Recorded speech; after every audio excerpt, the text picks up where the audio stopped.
नमस्कार साथियों, class again सबकी कक्षा में आप सभी का स्वागत है। साथियों, मेरा नाम है चंद्रलोक भारती और आप सभी लोग हमारे साथ हैं और आप सभी लोग मेरे साथ हैं मनी एंड क्रेडिट चैप्टर को पढ़ने के लिए। तो आज के इस वीडियो में हम लोग मनी एंड क्रेडिट चैप्टर को पढ़ने वाले हैं, जो कि इकोनॉमिक्स क्लास 10 का तीसरा चैप्टर है। इससे पहले मैंने इकोनॉमिक्स का पहला और दूसरा चैप्टर को पढ़ा दिया है और जिन लोगों ने उन वीडियोस को नहीं देखा, उन लेक्चर्स को नहीं देखा, आप लोग उस लेक्चर को जा करके अटेंड कर सकते हैं। आज के इस वीडियो में हम लोग एक बहुत ही इंटरेस्टिंग टॉपिक, एक बहुत ही क्यूरियोसिटी से भरा हुआ टॉपिक मनी एंड क्रेडिट के ऊपर चर्चा करने जा रहे हैं। मनी, जैसा कि हम लोग आज के समय में जानते हैं, आप सभी लोग वाकिफ़ होंगे मनी से। मनी आप सभी लोगों ने उपयोग भी किया होगा, उपयोग में लाया होगा आप सभी लोगों ने। तो क्या करता है ये मनी? क्या काम है इस मनी का? सबसे पहले हम लोग इनको समझेंगे कि मनी का फंक्शन क्या है, what is the function of money. फिर क्या मनी का स्वरूप आज के समय में जैसा है, क्या वैसा ही था हमेशा से? या फिर आज के समय में इनका कुछ इसमें कुछ चेंजेस आया है, इनके ऊपर हम लोग डिस्कशन करेंगे और इकोनॉमिक्स के पर्सपेक्टिव से और भी बहुत सारे रिलेटेड टर्म्स इस चैप्टर में हम लोग समझने वाले हैं, पढ़ने वाले हैं। तो चलिए हम लोग शुरू करते हैं, लेकिन आगे बढ़ने से पहले अगर आप लोग चैनल पर नए हैं तो चैनल को सब्सक्राइब करें, अपने साथियों के साथ इनको शेयर भी करें। तो चलिए साथियों, हम लोग बिना समय गवाए शुरू करते हैं। टॉपिक है हमारा money as a medium of exchange. ठीक है, तो what is the function of money? Money का फंक्शन क्या है? क्या काम करता है मनी? मनी का उपयोग हम सभी लोग डे टू डे एक्टिविटीज़ में करते हैं। एवरीडे लाइफ में इनका प्रयोग हम लोग करते हैं। अपने आसपास देखो, है ना? अपने आसपास से देखने के बाद हमें ये रियलाइज़ होता है कि शायद पैसों के बिना बिना बहुत कुछ संभव नहीं हो पाता। आज के समय में पैसों का इतना ज़्यादा इम्पोर्टेंस बढ़ गया है कि इनके बिना काम ही नहीं हो सकता है। In many of this transactions, ये जो ट्रांजैक्शंस हो रहा है, goods are being bought and sold. हम लोग जो पैसे का उपयोग करते हैं, कोई चीज़ है, उन चीज़ों को खरीदने के लिए करते हैं या फिर किसी को कोई सामान बेचते हैं, तो बेचने के बाद हमें कुछ पैसे मिलते हैं। यानी कि पैसे का काम क्या हो गया यहाँ पर? जब पैसे का यहाँ पर ट्रांजैक्शन हो रहा है, मनी का जब यहाँ पर ट्रांजैक्शन हो रहा है या फिर किसी सर्विसेज का ट्रांजैक्शन हो रहा है, तो बदले में हमें कुछ मिलता है ना? तो जो हमें बदले में मिलता है, तो एक तरह से हम लोग क्या कहेंगे कि ये जो मनी है, ये मनी मीडियम ऑफ एक्सचेंज की तरह काम करता है। It acts as a medium of exchange, है ना? क्योंकि अगर ये वाला गुड्स है, इस गुड्स को किसी को हमने बेचा यानी कि सेल किया, तो सेल करने के बाद जो है बदले में हमें क्या मिलता है? मनी मिलता है। ठीक है, तो मनी ने क्या काम किया? मीडियम ऑफ एक्सचेंज का काम किया। In some of this transaction services are also being exchanged with money. For example, कोई एक प्लम्बर आया, उन्होंने अपना काम कर दिया और काम करने के बदले में उन्हें पैसे दिए गए। ठीक है, तो यहाँ पर भी काम के बदले क्या मिले? उस प्लम्बर को पैसे मिले। तो इस तरह से मनी क्या काम कर रहा है? एक मीडियम ऑफ एक्सचेंज का काम कर रहा है। कहाँ पर? जब गुड्स का एक्सचेंज हो रहा है उस समय भी और जब सर्विसेज का एक्सचेंज हो रहा है उस समय भी। For some, there might be any actual transfer of money taking place now, but a promise to pay money later. अब कुछ लोगों के लिए ऐसा हो सकता है कि काम अभी किए और बाद में पैसे दिए जाएंगे, बट एक्सचेंज के रूप में तो इन्होंने काम किया ना, पैसे तो बाद में मिलेंगे ही, या फिर उस समय मिले या फिर बाद में मिले, पैसे तो उन्हें मिलेंगे ही, है ना? तो इस तरह से जो मनी है वो मनी काम करता है as a medium of exchange. क्या आप सभी लोगों ने कभी सोचा है, have you ever wonder why transactions are made in money? पैसे के रूप में ही ट्रांजैक्शंस क्यों किया जाता है? तो इसका सिंपल सा रीज़न है। रीज़न ये है कि मान लेते हैं कि एक पर्सन के पास कुछ पैसे हैं। Person holding money can easily exchange it for any commodity और सर्विसेज दैट ही और सी माइट वांट। अगर किसी एक व्यक्ति के पास पैसे हैं, तो उस पैसे का प्रयोग करके वो, यानी कि उस पैसे को ज़रूरतमंद, मतलब जो भी हैं, जो भी सर्विसेज प्रोवाइड करेंगे, जो भी गुड्स प्रोवाइड करेंगे, उनको उस गुड्स के बदले पैसे हम लोग दे सकते हैं। यानी कि ईज़िली जो है ये एक्सचेंज के रूप में काम कर सकता है। तो अगर किसी भी व्यक्ति के पास पैसे हैं, person holding money can easily exchange it with for any commodity. किसी भी कमोडिटी के बदले में या किसी भी सर्विसेज के बदले में ईजिली एक्सचेंज किया जा सकता है मनी के थ्रू, है ना? तो इसीलिए everyone prefers to receive payments in money and then exchange the money for things that they want. ठीक है? क्यों? इसलिए हम लोग ये कह सकते हैं कि प्रत्येक व्यक्ति ये प्रीफर करता है कि वो पेमेंट रिसीव करे मनी के फॉर्म में और मनी को एक्सचेंज के रूप में, मीडियम ऑफ एक्सचेंज के रूप में यूज़ कर सके जब कभी भी उन्हें किसी भी चीज़ों की ज़रूरत होती है या फिर किसी सामान की ज़रूरत हो या किसी तरह के खास सर्विसेज की ज़रूरत हो, तो यहाँ पर पैसे जो हैं वो मीडियम ऑफ एक्सचेंज की तरह काम कर सकता है। मान लेते हैं एक एग्जाम्पल के रूप में एक शू मैन्युफैक्चरर है, जूता बनाने वाला है।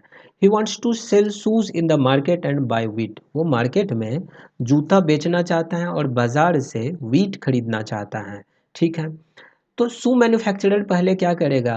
He will first exchange shoes that he has produced for money. पहले वो क्या करेगा? वो जो जूते हैं, जूते जो उन्होंने बनाया, उस जूते को बेच देगा किसी को और बदले में उन्हें पैसे मिलेंगे। फिर उस पैसे का प्रयोग करके वो व्हीट खरीदेगा। इस तरह से यहाँ पर हम लोग क्या देख रहे हैं कि मनी जो है वो मीडियम ऑफ एक्सचेंज की तरह काम किया। अब एक ऐसा सिचुएशन लेकर के देखो जहाँ पर ये पैसे ना होते तो फिर क्या होता? मान लेते हैं कि ये जो शू मैन्युफैक्चरर हैं, शू मैन्युफैक्चरर अपना जूता बेचना चाहता है और इनको क्या चाहिए? व्हीट चाहिए। तो एक तरफ ये शू किसी को देना चाहता है और बदले में किसी से इनको व्हीट चाहिए। ठीक है? अब अगर यहाँ पर पैसे नहीं होते, मनी नहीं होते, तो मीडियम ऑफ एक्सचेंज अगर यहाँ पर नहीं होता, तो इस शू मैन्युफैक्चरर के लिए काफ़ी डिफ़िकल्ट होता कि डायरेक्टली ये शू को एक्सचेंज कर सके किसी व्हीट सेलर के साथ में। क्योंकि ऐसा मिलना जो है, मान लेते हैं कि कोई पर्सन ए है और दूसरे तरफ पर्सन बी है। पर्सन ए के पास शूज़ हैं, ठीक है? पर्सन बी के पास व्हीट है, ठीक है? पर्सन बी को चाहिए, अ, मान लेते हैं अम्ब्रेला चाहिए। पर्सन ए को क्या चाहिए? व्हीट चाहिए और पर्सन बी को अम्ब्रेला चाहिए। इधर कोई पर्सन सी है, इसको साइकिल चाहिए, ठीक है? और इनके पास मान लेते हैं राइस है। अब देखो, अगर पैसे होते, ठीक है, अगर मनी होते as a medium of exchange, तो क्या होता? ये शू मैन्युफैक्चरर जो था, शू मैन्युफैक्चरर किसी को शू बेच देता, कोई पर्सन डी को, ये पर्सन डी इन्हें पैसे देता। ठीक है? तो अब ए के पास पैसे हो गए। अब ए को क्या चाहिए? ए को चाहिए साइकिल, मान लेते हैं। अगर ए को साइकिल चाहिए तो ये क्या करता? इस पैसे को सी को देता और इससे बदले में क्या ले लेता? साइकिल ले लेता। ठीक है? अब इनके पास आ गए पैसे। अब ये इनको चाहिए व्हीट, व्हीट चाहिए तो, और इस व्यक्ति को चाहिए मान लेते हैं राइस। तो ये क्या करता? ये पैसे के ये पैसे बी को दे देता और बी से ये व्हीट ले लेता। मान लेते हैं बी को चाहिए राइस, तो आपस में हो सकता है ये एक्सचेंज कर ले, और अगर एक्सचेंज ना भी करे तो अब इनके पास पैसे आ गए। जब पैसे आ गए तो ये फिर क्या कर सकता है? पैसे को दे करके इनसे राइस ले सकता है। तो इस तरह से ये मनी क्या काम कर रहा है? मीडियम ऑफ एक्सचेंज के तरह काम कर रहा है। तो इसीलिए मनी को हम लोग क्या कह सकते हैं? मीडियम ऑफ एक्सचेंज कह सकते हैं। लेकिन एक ऐसा सिचुएशन हम लोग मान लेते हैं। इस सिचुएशन में क्या होता है कि मान लेते हैं यहाँ पर मनी नहीं है, ये मनी यहाँ से गायब हो गया, इनको गायब कर देते हैं। मनी जब यहाँ से गायब हो गया तो अब पर्सन ए अपना शू बेचना चाहता है, पर्सन बी अपना व्हीट बेचना चाहता है, ठीक है? लेकिन पर्सन ए को व्हीट नहीं चाहिए, ठीक है? पर्सन ए को व्हीट नहीं चाहिए, तो इस केस में, और पर्सन बी को शूज़ भी नहीं चाहिए, तो इस केस में ए के लिए काफ़ी डिफ़िकल्ट होगा अपना जूता बेचना। क्योंकि अगर ये जूता नहीं बेचेगा तो फिर इन्हें व्हीट मिल भी नहीं पाएगा। तो किसी ऐसे व्यक्ति को ढूंढना पड़ेगा जिनके पास व्हीट हो और जिनको शूज़ चाहिए। मान लेते हैं बी के पास व्हीट है लेकिन इनको शू नहीं चाहिए। अगर शू नहीं चाहिए तो फिर ये व्यक्ति ए से शू नहीं खरीदेगा और ये व्हीट भी नहीं देगा इनको, ठीक है? तो यहाँ पर ना काफ़ी ज़्यादा डिफ़िकल्ट हो जाता है, ठीक है? तो अगर पैसे नहीं होंगे तो यहाँ पर अपने गुड्स को एक्सचेंज करना काफ़ी ज़्यादा डिफ़िकल्ट हो जाता है। तो जब गुड्स का एक्सचेंज करके उस पुराने समय में जब गुड्स को एक्सचेंज किया जाता था कि अपनी ज़रूरत के सामान हम ले लिए, उनकी ज़रूरत के सामान को उनको दे दिए, तो इस तरह की व्यवस्था को हम लोग पहले बार्टर सिस्टम कहा करते थे। ठीक है? जब गुड्स का एक्सचेंज होता था गुड्स के बदले में। ठीक है, तो यहाँ पर हम लोग क्या देख रहे हैं कि अगर ऐसा सिचुएशन हो जाए जहाँ मनी नहीं है तो इट वुड बी डिफिकल्ट, है ना? If the shoe manufacturer had directly exchange the shoes for wheat without the use of money, he would have to look for wheat growing farmer who not only wants to sell wheat but also wants to buy shoes in exchange।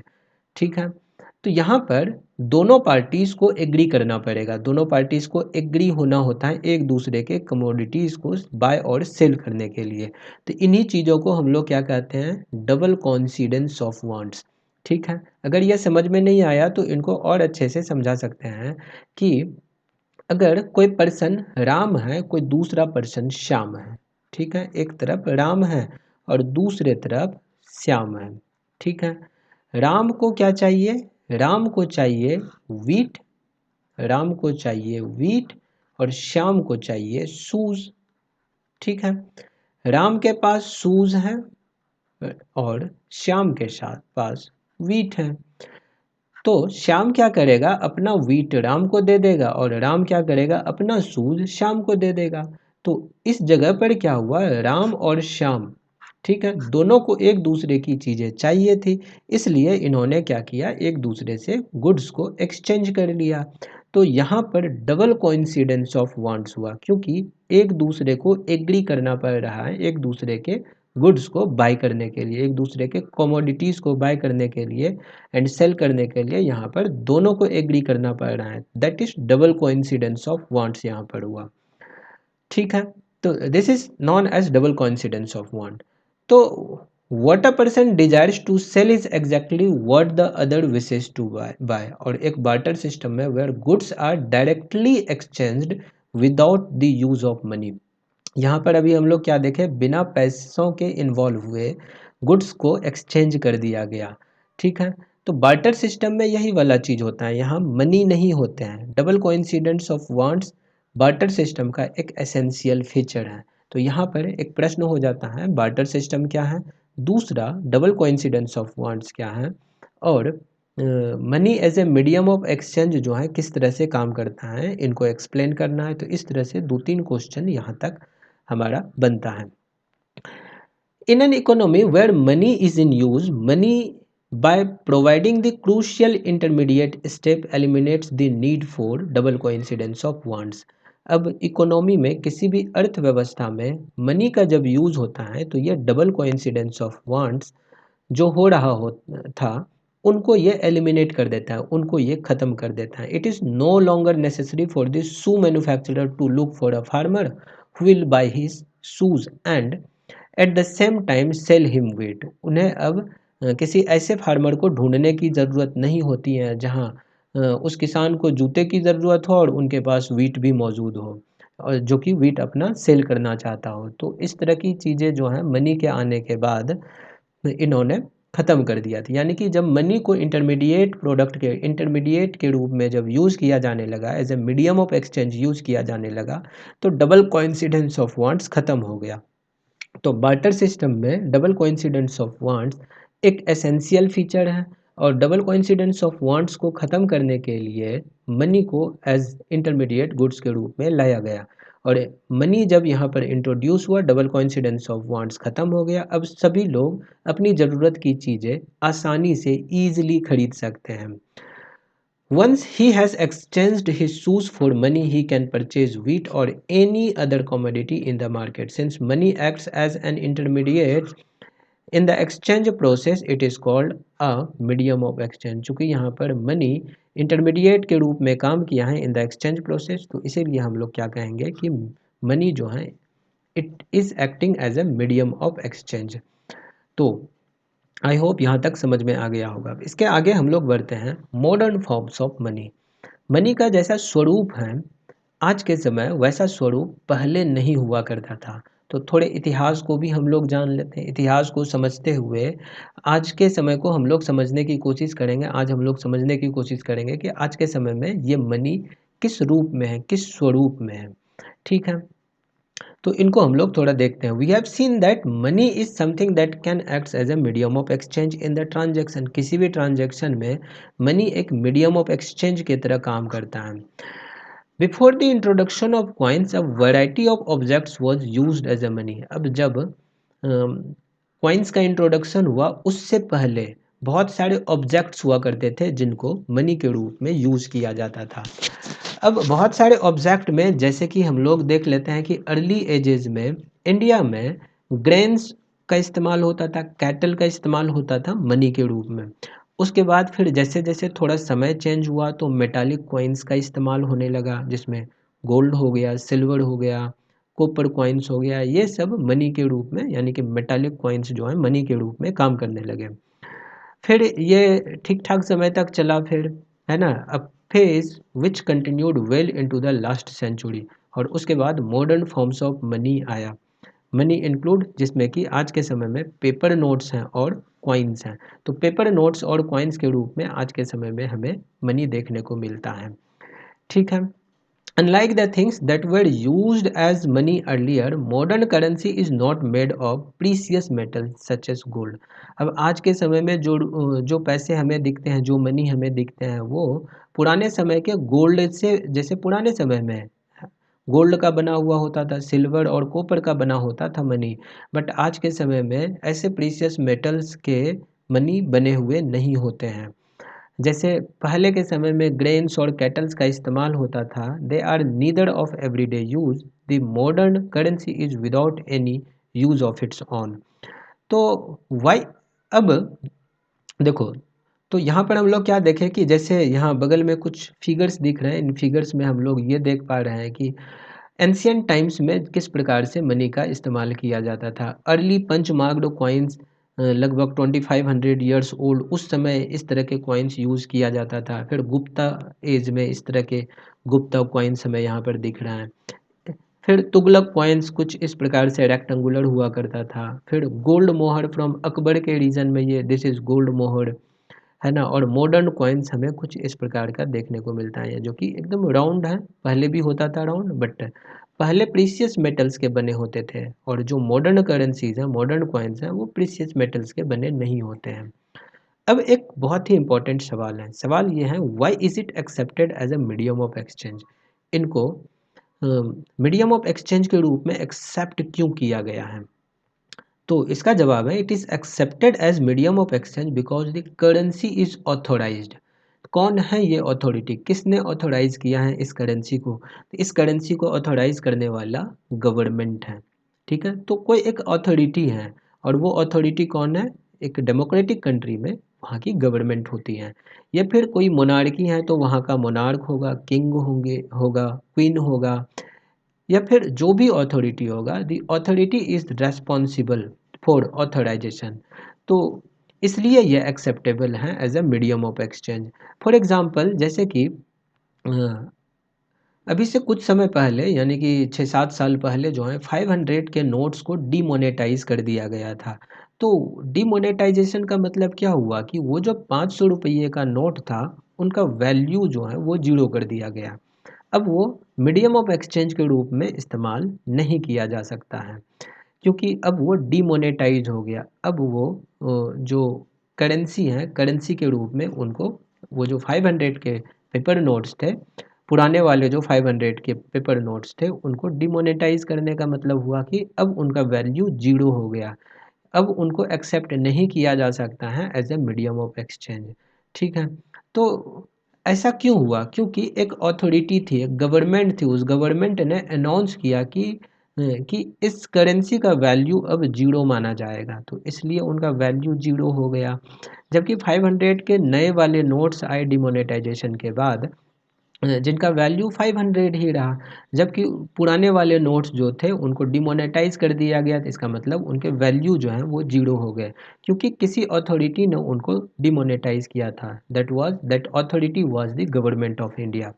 ठीक है, तो इसीलिए ये accept किया जाता है as a medium of exchange, क्योंकि इनको ऑथोराइज किया जाता है by the government of the country.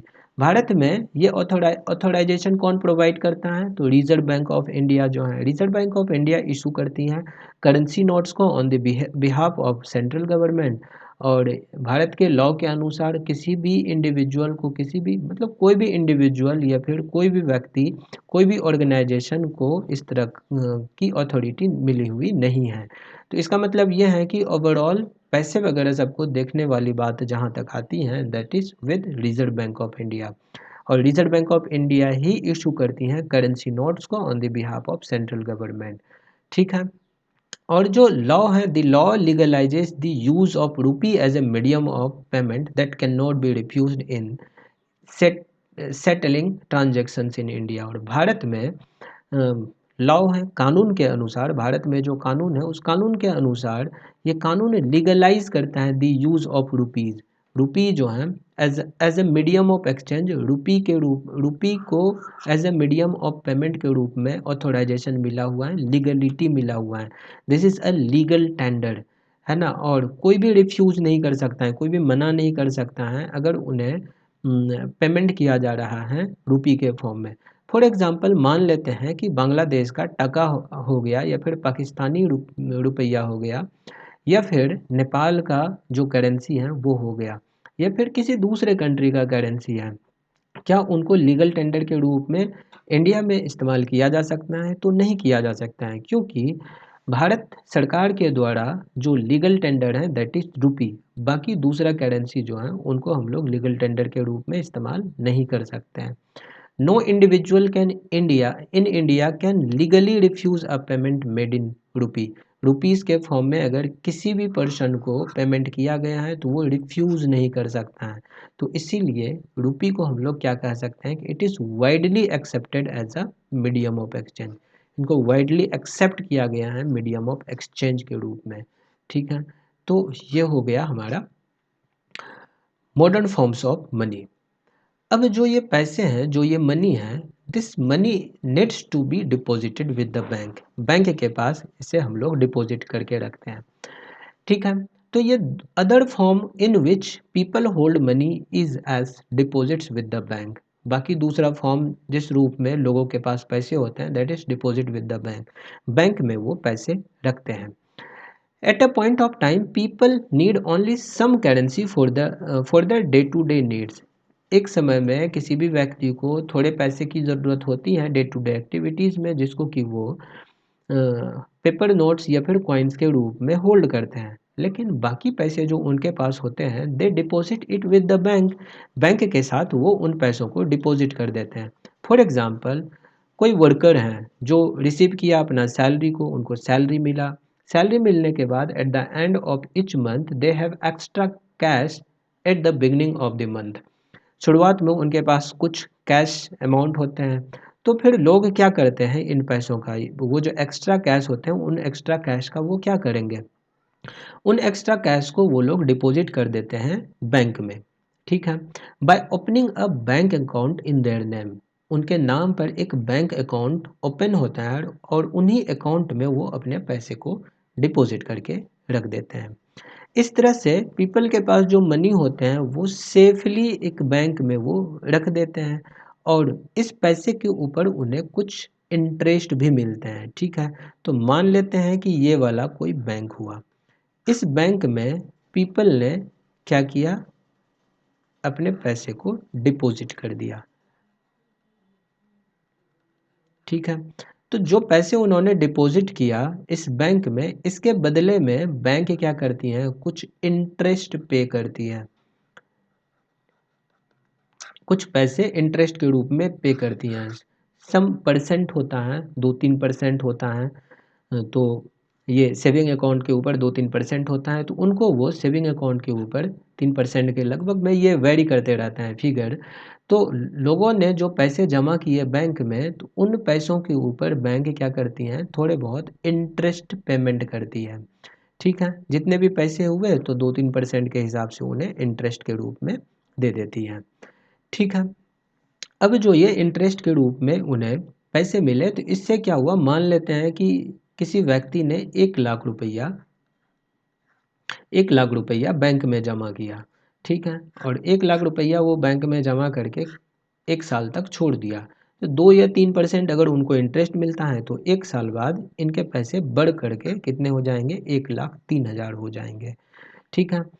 तो what do people do with the extra cash, they deposit it with the bank, bank में वो डिपॉजिट कर देते हैं। बैंक में डिपॉजिट करने के बाद बैंक एक्सेप्ट करती है इस डिपॉजिट को और उन्हें कुछ इंटरेस्ट के रूप में उस डिपॉजिट के ऊपर पैसे देते हैं। इस तरह से पीपल का मनी जो है वो सेफ रहता है विद द बैंक और उनको उन पैसों के ऊपर थोड़े इंटरेस्ट भी मिलते हैं।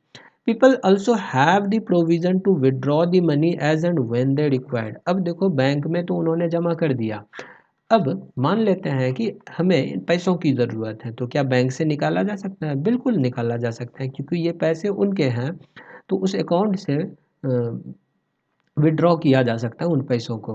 Since the deposit is in the bank account can be withdrawn on demand, this deposits are called demand deposits. चूँकि ऑन डिमांड इन डिपॉजिट्स को विड्रॉ किया जा सकता है, तो इसीलिए ये डिपॉजिट को क्या कहते हैं, डिमांड डिपॉजिट कहते हैं, ठीक है। क्योंकि इन डिपॉजिट्स को विड्रॉ करने के लिए हमें एक क्या बोलेंगे कि एक फॉर्म भरने पड़ते हैं और उस फॉर्म को भर करके हमें डिमांड करने पड़ते हैं पैसे विड्रॉवल के लिए। तो that is why this money is known as, this deposited money is known as demand deposit, ठीक है। तो बैंक के पास इस तरह से जो ये डिमांड डिपॉजिट के रूप में हम लोग क्या कह सकते हैं कि एक दूसरा अल्टरनेट इंटरेस्टिंग फैसिलिटी प्रोवाइड किया, एक दूसरा फैसिलिटी प्रोवाइड किया गया लोगों को, जिस जिस जिसकी वजह से वो लोग यानी कि लोगों के जो पैसे हैं वो बैंक के पास भी पड़े हुए होते हैं। तो demand deposits offer another interesting facility, it is this facility which lands it the essential characteristics of money, that is that of a medium of exchange. You would have heard of payment being made by checks instead of cash. अब कभी कभार आप सभी लोगों ने सुना होगा कि पेमेंट जो किया गया that is in the form of cheque, है ना, कैश नहीं दे करके चेक के रूप में पेमेंट किया गया। तो चेक के रूप में व्हाट इज दिस, तो चेक जैसे कि यहाँ पर चेक पेमेंट क्या होता है कि चेक पेमेंट एक कागज होता है, चेक जो है एक तरह से कागज होता है उनके पास, वो चेक जो है अकाउंट होल्डर के नाम से होता है और अगर वो किसी को पेमेंट करना चाहता है तो इस चेक के थ्रू भी पेमेंट किया जा सकता है इंस्टीड ऑफ कैश। तो बहुत सारे पैसे, मान लेते हैं 10 लाख, 1 करोड़ किसी को अगर पैसे पेमेंट करने हैं तो 1 करोड़ रुपया पेमेंट करने के लिए, है ना, 1 करोड़ वैसे हाथ में ले जाना, बैग में भर के ले जाना बहुत ही डरावना बात है, कोई छीन सकता है, डकैती कर सकता है। तो फिर क्या किया जा सकता है ऐसे पैसे, तो पैसे हम लोग ट्रांजैक्शन कैसे कर सकते हैं, चेक के रूप में पेमेंट कर सकते हैं। तो लार्ज अमाउंट अगर है तो उनको चेक के रूप में इस तरह से, यहाँ पर ये चेक है स्टेट बैंक ऑफ इंडिया का, चेक का स्वरूप कुछ इस प्रकार से होता है, यहाँ पेई का नाम होता है यानी कि जिन्हें पेमेंट करना है और कितने रुपये है इस जगह पे भरा जा सकता है, नीचे साइन होता है and this is cheque number. यहाँ पर कुछ कोडिंग होते हैं जो कि बैंक के द्वारा इस्तेमाल किया जाता है, इस जगह पर कुछ बैंक ब्रांच होते हैं और दिस इज अकाउंट नंबर। तो इस तरह से ये सारे डिटेल्स जो हैं चेक के ऊपर होते हैं। तो जितने भी पैसे हमें किसी को पेमेंट करने हैं तो उन अमाउंट को चेक के ऊपर लिखा जा सकता है और जिनको पेमेंट करने हैं उनका नाम लिखा जा सकता है ना, और उन्हें हम चेक के रूप में पेमेंट कर सकते हैं। तो एक और तरीका हो गया यहाँ पर पेमेंट करने का, यानी कि मीडियम ऑफ एक्सचेंज के रूप में भी जो है हम लोग चेक का इस्तेमाल कर सकते हैं, ठीक है। For payment through cheque the payer who has an account with the banks makes out a cheque for a specific amount, खास अमाउंट के लिए जितने भी पैसे उन्हें देने होते हैं, हाँ, वो पैसे इसमें लिखे जाते हैं और पेमेंट किया जाता है। तो चेक क्या है, cheque is nothing but a paper instructing the bank to pay specific amount from the person's account to the person in whose name the cheque has been issued. तो चेक क्या है, कुछ नहीं, बस एक पेपर है जिनके ऊपर, है ना, जिनके ऊपर कुछ चीज़ें लिखी हुई होती हैं और वो चेक क्या करता है, इंस्ट्रक्ट करता है बैंक को निर्देश देता है कि इतने स्पेसिफिक अमाउंट मेरे बैंक से उस पर्सन के अकाउंट में पे किया जाए, ठीक है। जैसे यहाँ पर प्रेम कुमार लिखा हुआ है, तो प्रेम कुमार को इतने रुपये पे किया जाएगा। कहाँ से पे किया जाएगा? तो वो जो अकाउंट नंबर इस जगह दर्शाया हुआ था, तो उस अकाउंट नंबर से, उस अकाउंट से इतने रुपये प्रेम कुमार को पे किया जाएगा। तो हम लोग क्या कर सकते हैं? चेक क्या है? Cheque is nothing but a paper that is instructing the bank to pay a specific amount from the person's account to the person in whose name the check has been issued। ठीक है, तो इस तरह से हम लोग कह सकते हैं कि demand deposit share the essential features of money. और जो फैसिलिटी है cheque against demand deposit make it possible to directly settle payment without the use of cash. Cheque की मदद से हम लोग बिना कैश का इस्तेमाल किए डायरेक्ट सेटलमेंट कर सकते हैं, डायरेक्ट पेमेंट कर सकते हैं without the use of any cash. चूँकि डिमांड डिपॉजिट्स जो हैं these are accepted widely as a means of payment along with currency they constitute money in the modern economy। Currency के अलावा करेंसी के साथ साथ जो है it they also constitute money in the modern economy. You must remember the role that the bank play here. अब यहाँ पर जो बैंक का रोल हुआ, बैंक ने क्या किया? बैंक ने एक तरह से उन पैसों को डिपॉजिट करके रखा, ठीक है, एक इंटरमीडिएट का काम किया, ठीक है। You must remember the role that bank plays here but for the banks there would be no demand deposit and no payment by the cheques against this deposits. The modern form of money, currency and deposits, दोनों हो गया, currency and deposits are closely linked to the working of the modern banking system.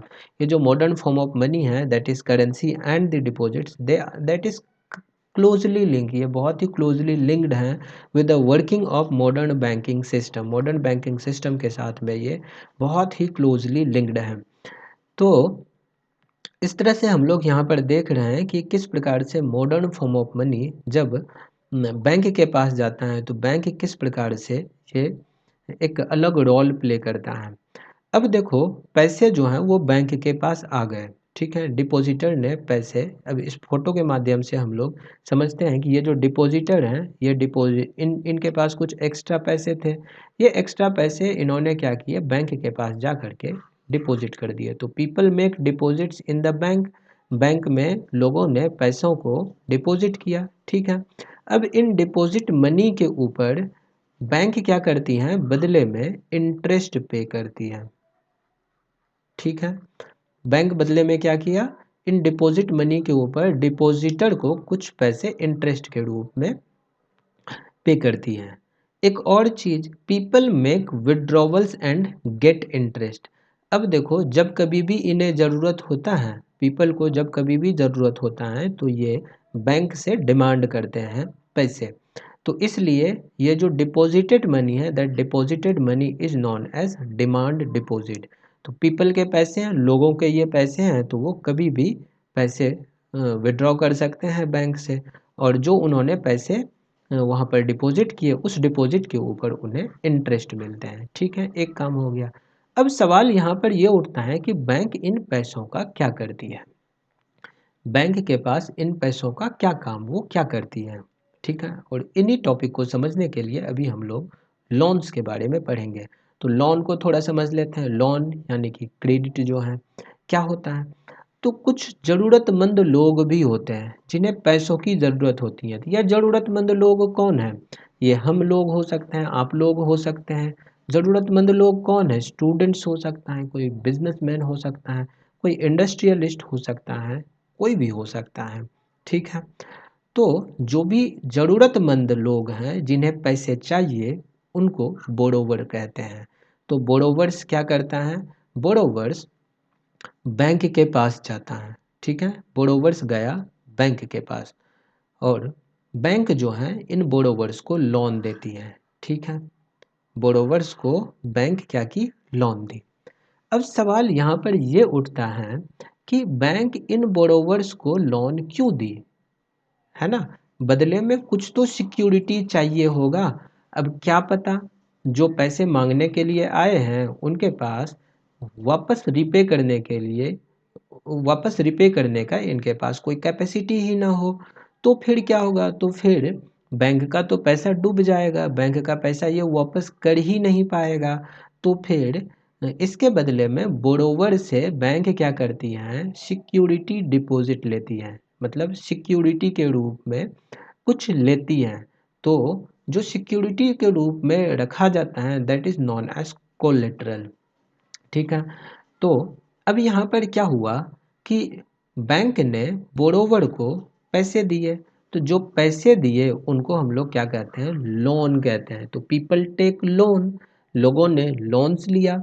अब loan लेने के बाद bank का क्या इसमें फ़ायदा हुआ, तो लोन जो इन्होंने दिया उस लोन अमाउंट के ऊपर कुछ इंटरेस्ट ये पे करना होता है बोरोवर्स को। ठीक है। तो कुछ पैसे इन्हें इंटरेस्ट के रूप में पे करने होते हैं। किन को पे करने होते हैं, तो बोरोवर को पे करने होते हैं।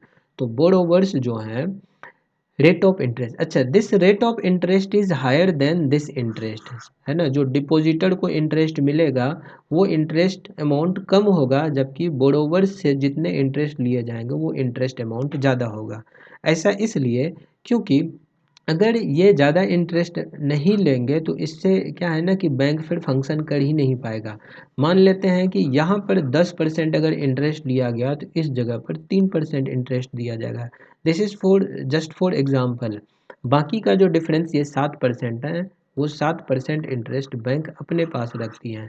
क्यों रखती हैं, क्योंकि इन्हें कुछ कमाने भी हैं, अपने स्टाफ को सैलरी देने हैं, फिर रेंट देने हैं, बिजली बिल देने हैं, बहुत सारे इनके खर्च भी हैं और कुछ अमाउंट जो है इनकी अर्निंग भी है, ताकि ब्रांच का एक्सपेंशन किया जा सके। तो ये सारा चीज़ जो है यहाँ पर इन्वॉल्व होता है। तो इसीलिए जो लोन अमाउंट दिया जाता है उस लोन अमाउंट के ऊपर रेट ऑफ इंटरेस्ट अधिक होता है और डिपॉजिटर को जो इंटरेस्ट पे किया जाता है वो कम होता है। ठीक है, एक चीज़ यहाँ पर समझ में आ गया। दूसरा चीज़ क्या है, अब बोरोवर्स ने पैसे लिए और उन पैसों के ऊपर कुछ इंटरेस्ट चार्ज किया जाता है। ठीक है, और उन पैसों को लोन बोला जाता है और लोन्स को फिर इंस्टॉलमेंट के रूप में इंटरेस्ट के साथ जो है बैंक को वापस करते हैं। मान लेते हैं कि 1 लाख रुपया किसी ने लोन लिया और 10% इंटरेस्ट, एक साल में इनका 1,10,000 रुपया हो गया। ठीक है, तो दिस इज 1,10,000। तो 1,10,000 जो हुआ ये वापस में, तो दिया था इन्होंने कितना, 1 लाख रुपया दिया था लोन के रूप में, वापस कितने मिले, वापस मिले यहाँ पर 1,10,000। तो 1,10,000 जो मिला दैट इज विद इंटरेस्ट, है ना। तो प्रिंसिपल अमाउंट मिलने के साथ साथ यहाँ पर इंटरेस्ट अमाउंट भी बैंक को मिल गया। अब इस इंटरेस्ट अमाउंट में यानी कि इस 10% में मान लेते हैं 1 साल बाद ये जो डिपॉजिटर थे सारे डिपॉजिटर आ गए, उन्होंने बोला कि हमें अलोंग विद इंटरेस्ट पैसे वापस करो। तो इन सभी लोगों को 1,03,000 रुपये वापस कर दिए जाएंगे, बाकी के 7,000 रुपये बैंक के पास बचा। तो इस तरह से this is the earning of the bank, यही है बैंक की अर्निंग, और इसी तरह से बैंक काम करती है। ठीक है, इन्होंने जो लोन लिया था, लोन के बदले में इन्होंने कुछ कोलेट्रल भी रखा। कोलेट्रल के रूप में क्या रखा जा सकता है, कोलेट्रल के यानी कि यहाँ जो कोलेट्रल है, कोलेट्रल के रूप में लैंड हो सकता है, ज़मीन हो सकता है। ठीक है, ज़मीन को रखा जा सकता है कोलेट्रल के रूप में। कोई प्रीशियस मेटल हो गया जैसे कि गोल्ड हो गया, है ना, गोल्ड को रखा जा सकता है कोलेट्रल के रूप में। तो इसी तरह से बहुत सारी चीज़ें हैं, अभी हम लोग थोड़ी देर में इनके ऊपर भी डिस्कशन करने वाले हैं। तो कोलेट्रल क्या है, कोलेट्रल के रूप में किन चीज़ों को रखा जा सकता है, तो ये सारी चीज़ें, तो ओवरऑल बैंक इस तरह से फंक्शन करती हैं। आई होप यहाँ तक समझ में आ गया होगा। तो बैंक के फंक्शनिंग में दोनों बहुत इम्पोर्टेंट हैं, डिपॉजिटर भी इम्पोर्टेंट हैं, बोरोवर्स भी इम्पोर्टेंट हैं, सभी लोग बहुत ही इम्पोर्टेंट हैं। अगर ये लोग नहीं होंगे तो फिर बैंक फंक्शन नहीं कर पाएगी, बैंक फिर काम नहीं कर पाएगा। तो इसीलिए बैंक को फंक्शन करने के लिए डिपॉजिटर का उतना होना उतना ही ज़रूरी है जितना बोरोवर्स का होना ज़रूरी है।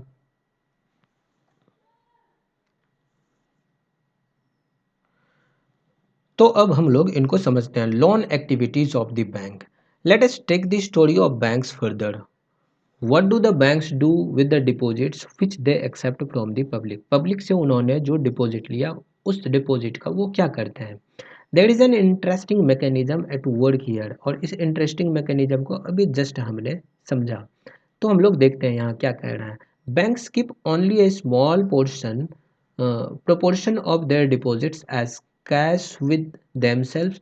बैंक्स क्या करती हैं, उन पैसों का, यानी कि जो उन्होंने डिपॉजिट लिया, उस डिपॉजिट में थोड़े पैसे वो अपने बैंक में रखती हैं, और बाकी जो पैसे हो गए तो बाकी जो पैसे हो गए उनको लोन के रूप में बाकी बोरोवर्स को दे देते हैं। जिनको भी लोन चाहिए होता है उनको वो लोन के रूप में दे देती हैं। तो यहाँ पर क्या हुआ, for example banks in India these days hold about 5% of their deposits as cash. This is kept as provisions to pay the depositors who might come to withdraw money from the bank on any given day. Since on any particular day only some of its many depositors come to withdraw cash, the bank is able to manage with this cash. अब देखो क्या होता है, वो जो कुछ पैसे उन्होंने बैंक में रखे, अब एक ही दिन तो सभी लोग नहीं आ जाएंगे पैसे लेने के लिए, तो कुछ लोग ही आएंगे, तो कुछ लोगों को पैसे पे करने के लिए बैंक के पास इनफ कैश रहता है, और बाकी पैसे का वो क्या करते हैं, वो जो major portion of the deposits हैं वो वो लॉन्स के रूप में दे दिया जाता है ना। किनको दिया जाता है, तो बोरोवर्स को लॉन्स के रूप में दे दिया जाता है।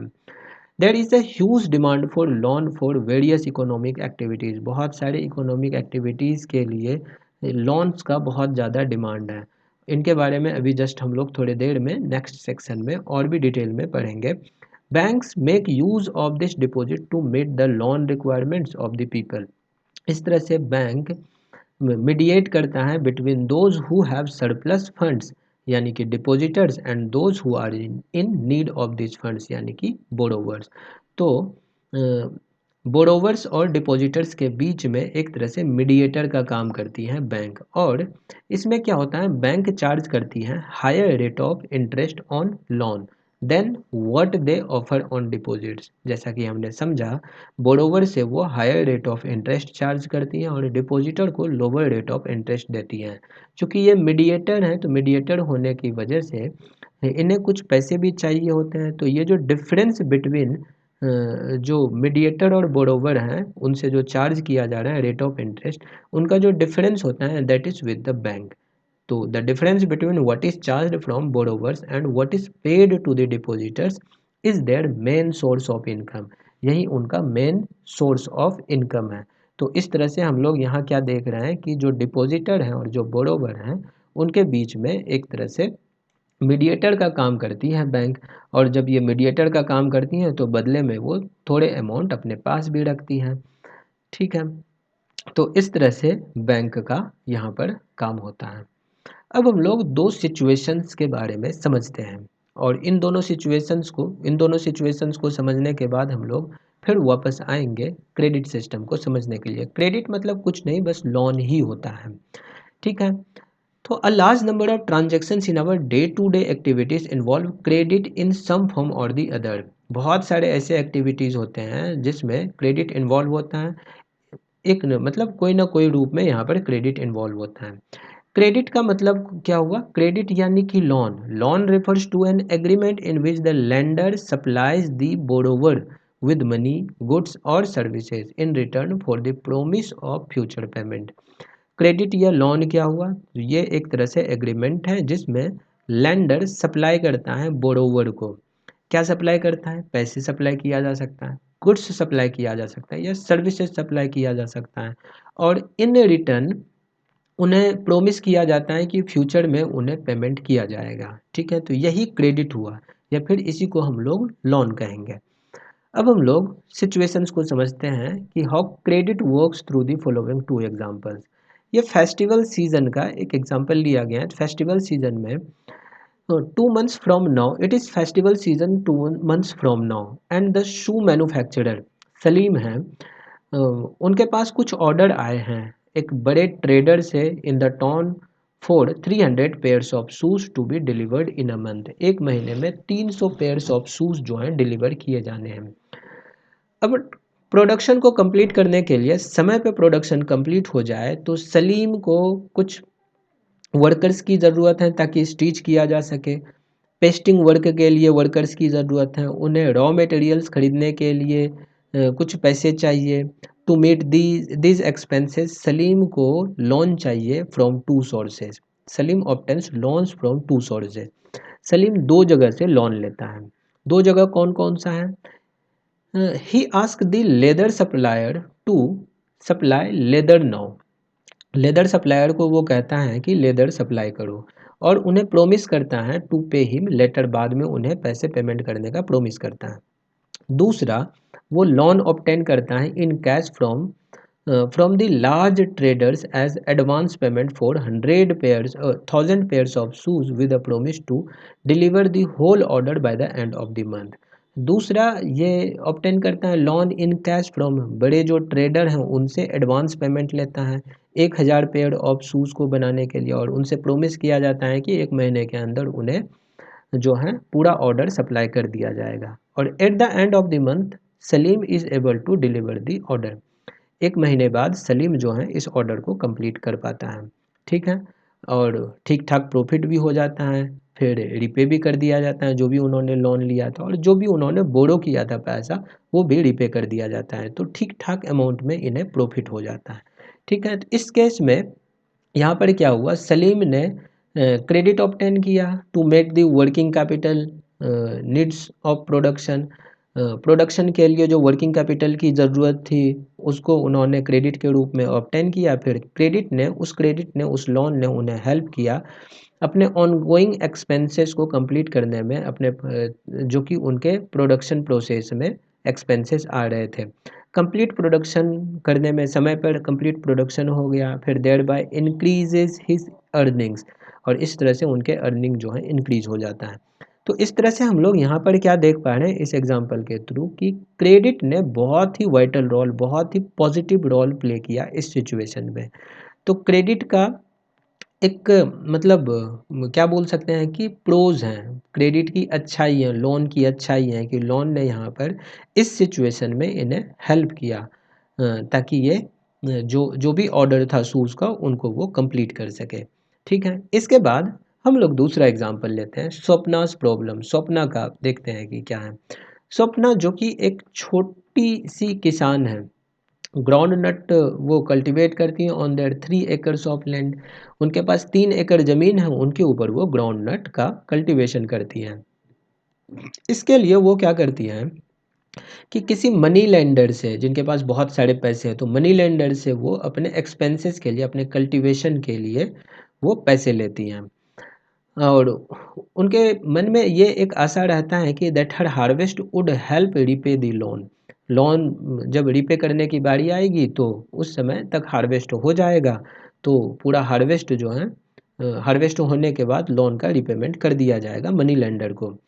लेकिन क्या होता है कि during cultivation mid way through the season the crop is hit by paste and the crop fails. Crop fail हो जाता है, खेती नहीं हो पाती है। चूंकि स्वप्ना स्प्रेस हर crop with expensive pesticides, paste attack से बचाने के लिए पेस्टिसाइड से वो स्प्रे करती हैं।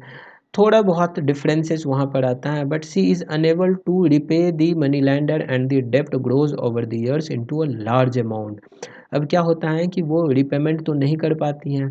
थोड़े समय बाद जो है उन्होंने सोचा कि हो सकता है 1 साल 2 साल में जो है, 1 सीज़न 2 सीज़न में जो है, 3 सीज़न में जो है रिपेमेंट कर दिया जाएगा, कभी तो प्रॉफिट आएगा। बट ऐसा कभी हो नहीं पाता है ना, रिपेमेंट नहीं हो पाता है। रिपेमेंट नहीं होने के वजह से इनके जो लोन अमाउंट है वो बहुत ज़्यादा बढ़ जाते हैं।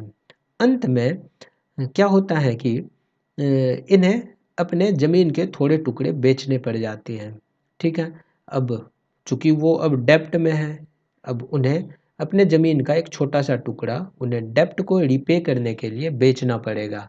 तो इस केस में हम लोग क्या देख रहे हैं कि क्रेडिट ने बोरोवर को पुश कर दिया एक ऐसे सिचुएशन में जिससे वो कभी रिकवर कर ही नहीं पाया, और यहाँ से रिकवरी जो है एकदम पेनफुल हो गया, है ना। बहुत ही मतलब अपने पीस ऑफ लैंड का एक टुकड़ा जो है वो बेचना पड़ा ताकि क्रेडिट को पूरा किया जा सके। तो रूरल एरियाज़ में the main demand for credit is for crop production. गांव वगैरह सब में क्या होता है, ग्रामीण इलाकों में जो मेन डिमांड है क्रेडिट का वो क्रॉप प्रोडक्शन को लेकर के है। क्रॉप प्रोडक्शन इन्वॉल्व करता है कंसिडरेबल कॉस्ट ऑन, खास करके जो सीड्स के ऊपर कॉस्ट हुआ, फर्टिलाइजर्स, पेस्टिसाइड्स, वाटर, इलेक्ट्रिसिटी, फिर जो कुछ इक्विपमेंट हो गए, इन सभी के ऊपर थोड़े खर्च आते हैं। And there is minimum stretch of 3 to 4 months between the time when the farmers buy these inputs and when they sell the crops। 3 से 4 महीने का अंतर होता है जब इन इनपुट्स को खरीदे जाने होते हैं और फिर जो क्रॉप्स जो हुए उनको सेल करने के बीच में 3 से 4 महीने का अंतर होता है। फार्मर्स क्या करते हैं, यूजुअली लोन लेते हैं at the beginning of the season और फिर उनको लोन को रीपे करते हैं आफ्टर द हार्वेस्ट। जब हार्वेस्ट हो जाता है तो लोन का रीपेमेंट होता है। Repayment of the loan is crucially dependent on the income from the farming. Farming से कितना इनकम हुआ इसके ऊपर डिपेंड करता है। अगर क्रॉप फेल हो गया, जैसे कि सपना के केस में हुआ, उनका क्रॉप फेल हो गया, फेल होने के वजह से लोन रिपेमेंट इम्पॉसिबल होते गया और उन्हें ज़मीन बेचने पड़े और she had to sell part of the land to repay the loan. तो credit instead of helping Swapna improve her earnings, Swapna improved her earnings, left her worse off, and this is an example of what is commonly called debt trap। Swapna के साथ जो हुआ इसी को डेप्ट trap कहते हैं, यानी कि लोन वो लेते गई और लोन लेने के क्रम में कभी वो लोन का रिपेमेंट कर ही नहीं पाई, तो इस तरह से वो डेप्ट में आ गई। डेप्ट ट्रैप मतलब कर्ज के जाल में वो फंस गई। तो वो एक ऐसे सिचुएशन में फंस गई जहाँ से अब बाहर निकलना बेहद मुश्किल हो गया। तो और ये काफ़ी ज़्यादा पेनफुल सिचुएशन हो जाता है जहाँ पर क्रेडिट जो है हेल्प करने के बजाय जो है सिचुएशन को और ज़्यादा वॉश कर देता है। तो इस तरह से इन वन सिचुएशन क्रेडिट ने क्या किया, हेल्प किया अर्निंग को बढ़ाने में। Therefore the person is better off than before. जबकि दूसरे की सिचुएशन में क्योंकि क्रॉप फेल हो गया तो credit pushes the person into a डेब्ट ट्रैप।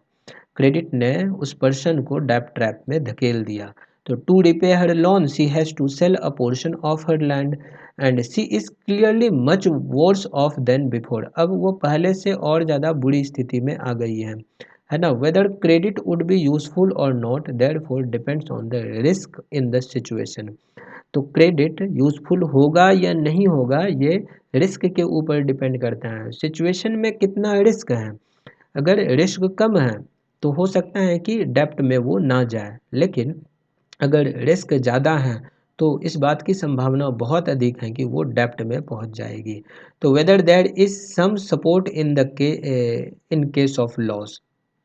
अब एक ये भी बात है कि कोई सपोर्ट है या नहीं है। मान लेते हैं कि अगर लॉस हो गया तो किस तरह का सपोर्ट है। सपना के केस में देखें कि उनके पास ज़मीन थी तो उन्होंने बेच दिया ज़मीन को और ज़मीन को बेच करके क्रेडिट जो भी ली थी उन्होंने, लोन जो भी लिया था उनका रिपेमेंट किया गया। बट उनके सिचुएशन ज़्यादा ही वर्स हो गए, ज़्यादा ही बुरा हो गया, है ना। तो यहाँ पर एक सपोर्ट था, मतलब किसी तरह का अगर सपोर्ट नहीं रहेगा फिर तो सिचुएशन ज़्यादा ही वर्स हो जाएगा। तो पुराने समय में क्या होता था कि जो मनी लैंडर लैंडलॉर्ड्स वगैरह सब होते थे तो वहाँ पर जो बेगारी होता था तो बेगारी में कुछ ऐसा ही सिचुएशन हो जाता था, कभी बीमार पड़ गया परिवार वाला तो चूंकि बेगारी में तो उन्हें पैसे मिलते नहीं थे, उनसे बस काम करवाया जाता था और बदले में खेत में जो कुछ भी होता था तो उनको खाने पीने के लिए मालिक के द्वारा दे दिया जाता था। तो ऐसा सिचुएशन जब उस दौरान होता था, यानी कि पुराने समय में होता था जब बेगारी करवाया जाता था, तो वो क्रेडिट यानी कि पैसे के मतलब डेब्ट ट्रैप में वो धीरे-धीरे फँसते जाता था और कई जनरेशन्स तक को उनके बच्चे के बच्चे जो हैं वो सभी लोग बेगारी ही करते रहते थे। हालाँकि अब ये सब बैन कर दिया गया है and this is illegal now. ठीक है, तो बेगारी की समस्या जो है, बेगारी की समस्या क्यों हुई? क्योंकि उनके पास कोई बैकअप नहीं था, कुछ ऐसा सपोर्ट नहीं था। अगर कुछ सपोर्ट उनके पास होता, बिकॉज़ दे वर लैंडलेस, उनके पास बाकी कुछ दूसरा सपोर्ट ही नहीं था। अगर सपोर्ट होता तो फिर वो बेगारी कर ही नहीं करता, बेगारी में नहीं पड़ता, है ना?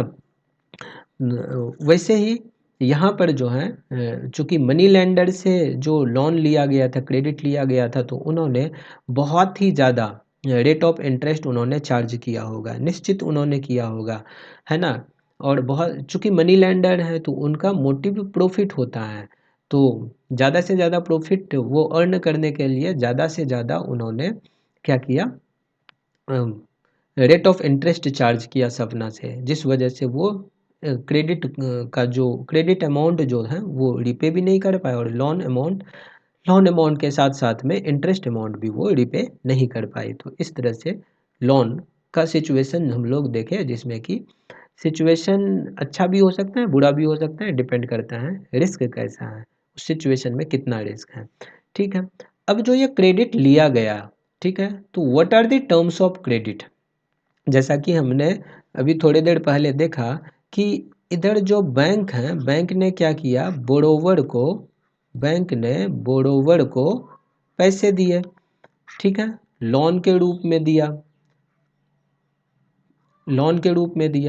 अब ये बोरोवर है ना, what are the terms of credit here, यहाँ जो every loan agreement specifies an interest rate which the borrower must pay to the lender along with the repayment of principal।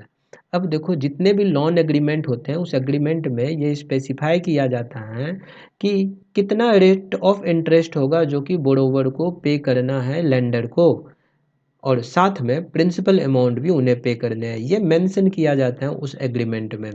इसके अलावा लेंडर ये डिमांड कर सकता है, यानी कि कुछ सिक्योरिटी डिमांड कर सकता है, और उन्हीं सिक्योरिटी को हम लोग कोलेट्रल कहते हैं अगेंस्ट द लोन। यानी कि जो लोन अमाउंट बोरोवर को दिया गया, बदले में बोरोवर से कुछ कोलेट्रल डिमांड किया जाएगा, कोलेट्रल यानी कि सिक्योरिटी डिमांड किया जाएगा। और ये सिक्योरिटी जो है उस लोन के अगेंस्ट एक तरह से सिक्योरिटी होता है, यानी कि कोलेट्रल जो है वो लोन के अगेंस्ट एक तरह से सिक्योरिटी होता है। तो कोलेट्रल क्या है, एक तरह से ये एसेट है दैट द बोरोवर ऑन्स, जो कि बोरोवर ऑन करता है, जैसे कि लैंड हो गया, बिल्डिंग्स हो गया, व्हीकल्स हो गया, live stocks, deposits with the bank, ये सारे हो सकते हैं उनके एसेट, यानी कि ये सारे कोलेट्रल हो सकते हैं। किन के कोलेट्रल, बोरोवर के कोलेट्रल हो सकते हैं, और इनको यूज़ किया जा सकता है as a guarantee to the lender until the loan is repaid. जब तक लोन रिपे नहीं कर दिया गया तब तक जो है ये गारंटी के रूप में काम करता है to the lender. If the borrower fails to repay the loan, अगर बोरोवर लोन रिपे नहीं कर पाता है, he fails to repay the loan, तो lender has the right to sell the asset, lender के पास ये राइट होता है, अधिकार होता है कि उन एसेट्स को सेल कर सके। कोलेट्रल और collateral to obtain the payment, payment को ऑब्टेन करने के लिए ये उन एसेट को, उन कोलेट्रल को सेल कर सकता है, ये लेंडर के पास अधिकार हो जाता है। प्रॉपर्टी जैसे कि land titles, deposits with the bank, live stocks, ये सब कुछ कॉमन एग्जांपल्स हैं कोलेट्रल का, जिनको कि यूज़ किया जा सकता है for the purpose of borrowing.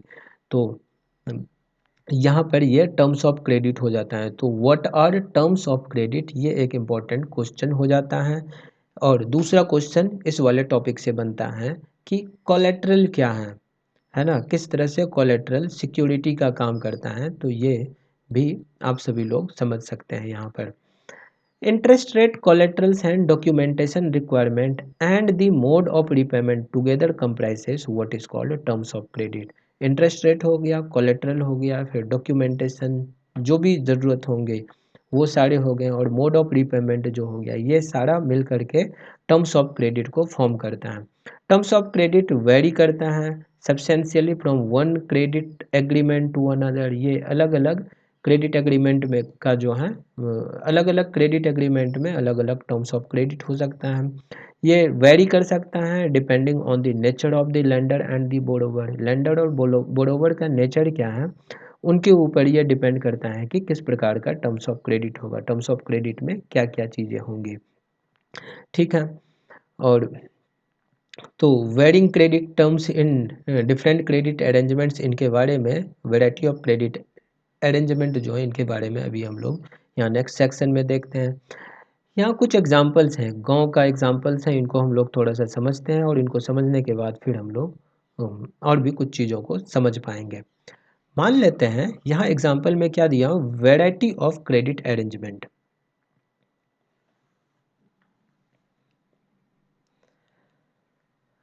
इस एग्जाम्पल को हम लोग समझते हैं। Example of A village. Rohit and Ranjan had finished reading about the terms of credit in class. They were eager to know the various credit arrangements that existed in their area. Who were the people who provided credit? Who were the borrowers? What were the terms of credit? They decided to talk to some people in their village. देखो इनको समझने की कोशिश करते हैं। यहाँ पर Syamal tells us that every season he needs loan for cultivation on his 1.5 acres of land. एक एग्जाम्पल है, इस एग्जाम्पल के थ्रू हम लोग समझने की कोशिश करते हैं। श्यामल कहता है कि प्रत्येक सीजन उन्हें लोन की ज़रूरत होती है कल्टीवेशन के लिए, जो कि वो अपने 1.5 एकड़ ज़मीन के ऊपर कल्टीवेशन करता है। टिल अब तक जो है a few years back he would borrow money from the village money lender at a rate of 5% per month, यानी कि 60% पर अनम हो गया। अभी तक क्या होता था कि वो जो लोकल मनी लैंडर था उनसे 5% पर मंथ के रेट ऑफ इंटरेस्ट के ऊपर वो मनी जो है क्रेडिट के रूप में उन्होंने लिया था, यानी कि एक साल में वो 60% इंटरेस्ट पे करता। For the last few years, Syamal has been borrowing from an agricultural traders in the village at an interest rate of 3% per month. अब पिछले कुछ महीनों से, पिछले कुछ सालों से अब वो क्या कर रहा है कि गांव के ही जो एक ट्रेडर हैं उनसे 3% रेट ऑफ इंटरेस्ट के ऊपर पैसे उधार ले लेते हैं। At the beginning of the cropping season, the traders supply the farmers farm inputs on credit which is to be repaid when the crops are ready for harvest. अब देखो क्या होता है, शुरुआत में जब क्रॉपिंग सीजन होता है तो ट्रेडर सप्लाई कर देता है फार्म इनपुट्स को क्रेडिट के रूप में, है ना, लोन के रूप में उन्हें प्रोवाइड कर देता है, और जब हार्वेस्ट हो जाता है फिर उनसे रिपेमेंट के रूप में उनसे 3% रेट ऑफ इंटरेस्ट के ऊपर रिपेमेंट लिया जाता है। अब इस रेट ऑफ इंटरेस्ट के अलावा besides the interest charge on the loan, the trader also make the farmers promise to sell the crop to him.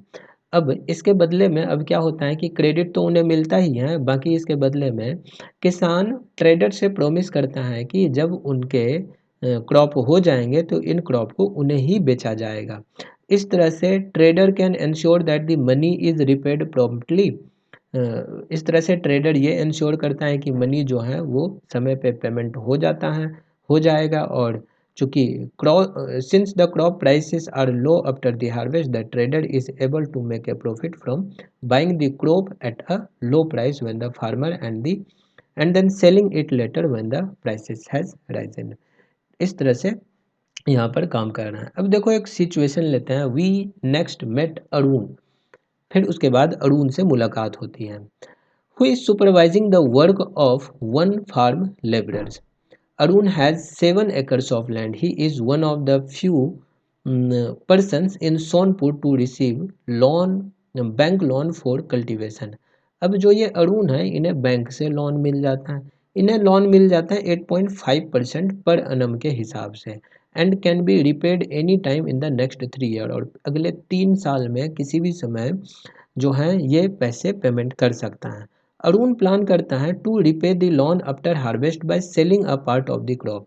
अब ये प्लान करता है कि जब हार्वेस्ट हो गया तो अपने क्रॉप का कुछ हिस्सा वो बेच करके लोन का को रिपेमेंट कर देता है। फिर वो स्टोर कर लेता है बाकी अपने आलू को एक कोल्ड स्टोरेज में, and apply for a fresh loan from the bank against the cold storage receipt. अब क्या होता है कि कोल्ड स्टोरेज में जो उन्होंने अनाज को रखा, जो आलू को उन्होंने रखा, उसके बदले में उन्हें कुछ रसीद मिला, और उस रसीद के ऊपर वो बैंक से फिर से लोन ले लेता है, और बैंक उन्हें लोन दे भी देती है। Offers the facility to farmers who have taken crop loan from them. ठीक है। एक तीसरा व्यक्ति है रमा। एक बगल के फील्ड में वो काम कर रही होती हैं। She works as an agricultural labourer. There are several months in the year when Rama has no work. अब साल में बहुत सारे ऐसे दिन होते हैं, महीने होते हैं जब उनके पास काम नहीं होते हैं, और अपने डेली एक्सपेंसेस के लिए उन्हें दूसरे से उधार लेना पड़ता है। जैसे कि कभी कभार वो बीमार पड़ गई, या फिर functions in the family are also made through loans. Loans के थ्रू ही परिवार में जो फंक्शन हो रहे होते हैं तो उनको अथी किया जाता है, यानी कि लोन के थ्रू ही उन एक्सपेंसेस को मीट किया जाता है। Rama has to depend on her employer, तो अपने एम्प्लॉयर के ऊपर उन्हें डिपेंड करना पड़ता है। Medium land owner in Sonpur for credit, credit के लिए, लोन के लिए एक मीडियम लैंड ओनर है उनके ऊपर डिपेंड करना पड़ता है। दी land owner charges N interest rate of 5% per month. अब लैंड ओनर उनसे 5% पर मंथ के हिसाब से इंटरेस्ट चार्ज करते हैं। ठीक है। Rama repays the money by working for the land owner. अब लैंड ओनर के लिए रामा काम करके अपने पेमेंट करती है। अब यहाँ पर क्या देख रहे हैं कि रामा को जो है वो एक जो लैंड ओनर हैं उनके ऊपर डिपेंड होना पड़ रहा है, जिनको कि 5% पर मंथ के हिसाब से उन्हें इंटरेस्ट भी पे करने हैं। तो रमा जो है इन पैसों का को चुकाती हैं उनके खेतों में काम करके। Rama has to take a fresh loan before the previous loan has been repaid. अब उन्हें जो है पिछला वाला लोन चूँकि वो रिपे भी नहीं कर पाई है, अब उन्हें फ्रेश लोन लेने की ज़रूरत है। और प्रेजेंट में she owns the land owner 5,000 rupees. अब चूँकि the land owner does not treat her well, she continues to work for him since she can get loan from him when in need. जब कभी भी ज़रूरत हो तो उनसे वो लोन ले सकती हैं। और चूँकि लैंड ओनर का ट्रीटमेंट जो है उनके प्रति, जो उनका व्यवहार है वो व्यवहार भी सही नहीं है। Rama tells us that the only source of credit for the landless people in Sonpur are the landowner employers। अब रमा कहती हैं कि उनके गांव में जो क्रेडिट सिस्टम है, यानी कि ओनली सोर्स ऑफ क्रेडिट जो है दैट इज़ लैंडलेस पीपल के लिए जो ओनली सोर्स ऑफ क्रेडिट है दैट इज़ लैंड ओनर और जो एम्प्लॉयड हैं, बस यही लोग पैसे दे सकते हैं। तो मजबूरी है इनकी। ठीक है। अब एक और केस को देखते हैं। अब इस केस को देखने के बाद हमें क्या पता चलता है कि ये जो क्रेडिट है, क्रेडिट अलग अलग सोर्स से लिया गया। पहले वाले केस में, श्यामल वाले केस में हम लोग क्या देख रहे हैं, यहाँ पर 5% रेट ऑफ इंटरेस्ट, 5% यानी कि पर मंथ के हिसाब से इन्होंने पैसे लिए, यानी कि साल में 60% रेट ऑफ इंटरेस्ट के साथ में इन्हें पेमेंट करने, रीपेमेंट करने। दूसरा केस जो अरुण वाला देखे, उसमें इन्होंने बैंक के थ्रू लोन लिया था जिसमें 8.5% लोन इन्हें पर ईयर के हिसाब से चुकाना था। यानी कि एक साल में यहाँ पर बैंक के थ्रू जो इन्होंने लोन लिया दैट इज़ मात्र 8.5% रेट ऑफ इंटरेस्ट, जबकि श्यामल ने जो लोन लिया उसमें उन्हें 60% रेट ऑफ इंटरेस्ट एक साल में चुकाना है। और रामा जो लोन ले रही हैं तो इसमें ये डेप्ट ट्रैप में फंसते जा रही हैं, क्योंकि इन्होंने लोन लिया है एक मनी लेंडर से और ये मजबूर भी हैं क्योंकि कोई दूसरी व्यवस्था भी नहीं है। तो इस तरह से हम लोग 3 केस को देखें। चौथा यहाँ पर एक चीज़ है लोन्स फ्रॉम कोऑपरेटिव्स। अब बिसाइड्स द बैंक, बैंक के अलावा जो दूसरा major source of cheap credit है रूरल एरियाज़ में that is the cooperative societies. Cooperative societies से या फिर कोऑपरेटिव से लोन लिया जा सकता है। जो मेंबर्स होते हैं कोऑपरेटिव के, वो क्या करते हैं, कुछ पैसे अपने, जो उनके पास जो पैसे हैं वो अपने पैसे वहाँ पर एक सर्टेन एरिया में कोऑपरेशन के थ्रू, है ना, they pull their resources for cooperation in certain areas। and there are several types of cooperatives possible, जैसे कि farmer cooperative, weavers cooperatives, industrial worker cooperatives. ऐसे ही बहुत सारे कोऑपरेटिव्स फंक्शन कर रहे होते हैं। तो ये अलग अलग प्रकार का कोऑपरेटिव्स हो गया। तो कृषक cooperatives functions in a village not very far away from Sonpur. अब सोनपुर से बहुत ज़्यादा दूर नहीं है और वो है कृषक कृषक कोऑपरेटिव। ठीक है। इसमें 2300 फार्मर्स हैं as member and it accepts deposit from its member. अपने मेंबर से ये डिपॉजिट भी एक्सेप्ट करती है। ठीक है।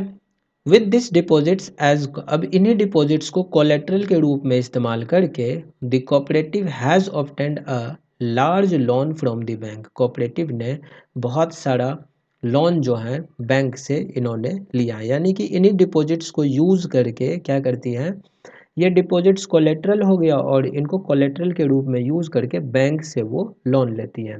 एक बार जब लोन रिपे हो जाता है तो another round of lending can also take place. एक बार जब रिपेमेंट हो गया तो दोबारा फिर से लोन लिया जा सकता है। इस तरह से कृषक कोऑपरेटिव प्रोवाइड करता है loan for the purchase of agricultural implements, loans for cultivation and agricultural trade, fishery loans, loans for construction of houses and for a variety of other expenses। इस तरह से कॉपरेटिव्स जो हैं वो अलग अलग पर्पस के लिए लोन्स को प्रोवाइड करती हैं। ठीक है, तो this is loan from cooperative, जिससे कि एक चीप लोन हमें मिल सकता है। अब पिछले के जो हम लोग एग्जाम्पल देखे, उस एग्जाम्पल में एक तो लोन लिया गया मनी लेंडर से, ठीक है, मनी लेंडर से, दूसरा लोन लिया गया था बैंक से, तीसरा लोन कोऑपरेटिव से।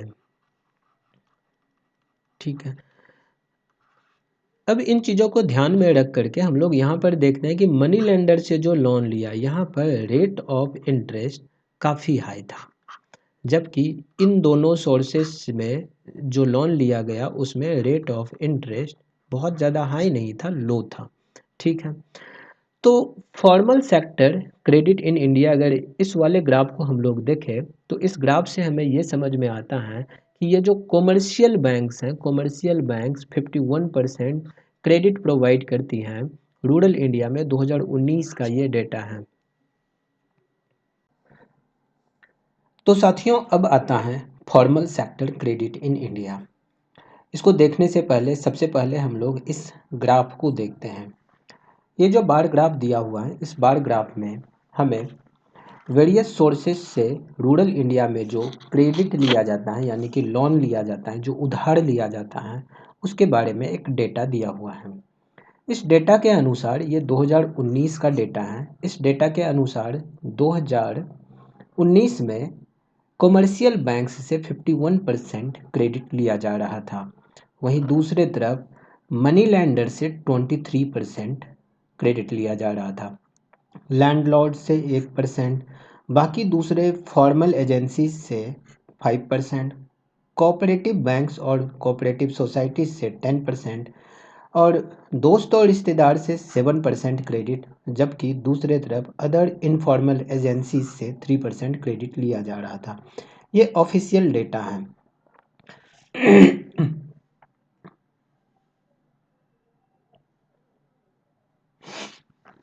इस डेटा को देख करके ये ऐसा लग रहा है कि ये जो कॉमर्शियल बैंक या फिर जो ये फॉर्मल सेक्टर के द्वारा क्रेडिट प्रोवाइड किया जा रहा है, वो 51% क्रेडिट तो यहाँ कॉमर्शियल बैंक्स प्रोवाइड कर रहे हैं। वहीं दूसरे तरफ इनफॉर्मल एजेंसीज और मनी लेंडर जैसी चीज़ें जो हैं आज के समय में भी हैं। मनी लेंडर, लैंडलॉर्ड्स और इनफॉर्मल एजेंसीज के थ्रू लगभग 27 से 28% तक क्रेडिट प्रोवाइड किए जा रहे हैं। अभी जो हम लोग पीछे कुछ एग्जाम्पल देखें, उस एग्जाम्पल के अनुसार हम लोग को वहाँ पर क्या नज़र आ रहा था कि जो ये इनफॉर्मल सेक्टर के द्वारा लैंडिंग किया जाता है उसमें बहुत ही ज़्यादा रेट ऑफ इंटरेस्ट चार्ज किए जाते हैं। इतने रेट ऑफ इंटरेस्ट की वजह से जो कर्ज लेने वाले होते हैं, जो बोरोवर्स होते हैं, वो डेब्ट ट्रैप में फंस जाते हैं, और डेब्ट ट्रैप में आने के बाद उनका सही तो नहीं हो पाता है उनके साथ, अब बद से बदतर स्थिति हो जाती है, यानी कि उनकी स्थिति पहले से और ज़्यादा बुरी हो जाती है। जिस प्रकार से हमने छोटे किसानों का केस देखा, तो वो लोग डेब्ट ट्रैप में फंस जाते हैं इनफॉर्मल सेक्टर लैंडिंग में, क्योंकि यहाँ बहुत ही ज़्यादा रेट ऑफ इंटरेस्ट होता है। तो इसको हम लोग थोड़ा सा और डिटेल में देखते हैं। We have seen in the above examples that people obtain loans from various sources, अलग अलग सोर्सेज से लोन लेते हैं। Various types of loan can be conveniently grouped as formal sector loans and informal sector loans। तो हम लोग loans को दो कैटेगरी में बांट सकते हैं, लोन या क्रेडिट को। एक हो गया फॉर्मल सेक्टर और दूसरा हो गया इनफॉर्मल सेक्टर। तो फॉर्मल सेक्टर लैंडिंग और इनफॉर्मल सेक्टर लैंडिंग इसके बारे में हम लोग डिटेल में अभी डिस्कशन करेंगे। This is informal.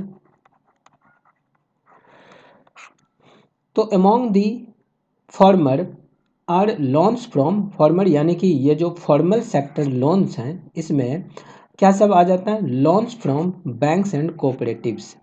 बैंक्स और कोऑपरेटिव से जो लोन्स लिए जाते हैं that is formal sector loans. The informal sector lenders include money lenders, traders, employers, relatives and friends.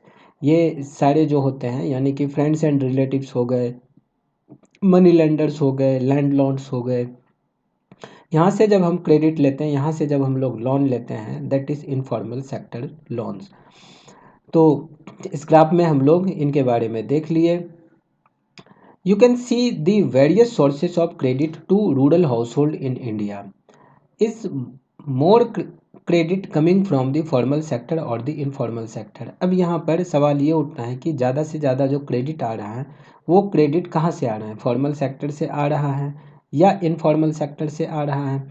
जैसे फ्रेंड्स एंड रिलेटिव्स की अगर बात करें तो 7% यहाँ से हो गया, इसके बाद 1% यहाँ से, 718%, 8 + 23 31% हो गया, और फिर ये अदर इनफॉर्मल एजेंसी से 3%, लगभग 34-35% लोन जो हैं वो इनफॉर्मल सेक्टर से अब भी आ रहा है। तो reserve bank of India supervises the functioning of formal sector loans. ये फॉर्मल सोर्सेस ऑफ लोन्स जो होते हैं उनको सुपरवाइज करने के लिए रिजर्व बैंक ऑफ इंडिया है। वहीं दूसरे तरफ इनफॉर्मल सेक्टर के द्वारा जो लोन्स प्रोवाइड किए जाते हैं उनके ऊपर किसी भी की भी कोई निगरानी नहीं होती है, तो किसी का भी नज़र नहीं होता है, कोई निगरानी नहीं होता है, और जब निगरानी नहीं होगा तो इससे स्थिति और बद से बदतर होने की संभावना होती है। तो रिजर्व बैंक ऑफ इंडिया जो है ये सुपरविजन प्रोवाइड करता है to the formal sources of loan. For instance we have seen that the banks maintain a minimum cash balance out of the deposits they receive. हमने पिछले वाले examples में देखा कि जो ये बैंक्स होते हैं, बैंक्स जितने भी डिपॉजिट्स होते हैं उन डिपॉजिट्स में से कुछ पैसे कैश के रूप में रखा जाता है ताकि डे टू डे एक्टिविटीज़ जो हैं उनको मेंटेन किया जा सके। डे टू डे एक्टिविटीज़ में जो विड्रॉवल के लिए कस्टमर्स आते हैं उनको कैश प्रोवाइड किया जा सके, और बाकी पैसे वो लोन के रूप में, क्रेडिट के रूप में बोरोवर्स को दे देते हैं at higher rate of interest. तो आरबीआई मॉनिटर करती हैं बैंक्स को in actually maintaining cash balance को मेंटेन करने में आरबीआई जो है वो मॉनिटर करती हैं इन बैंक्स को। Similarly the RBI sees that the banks give loans not just to profit making businessman and traders but also to small cultivators. और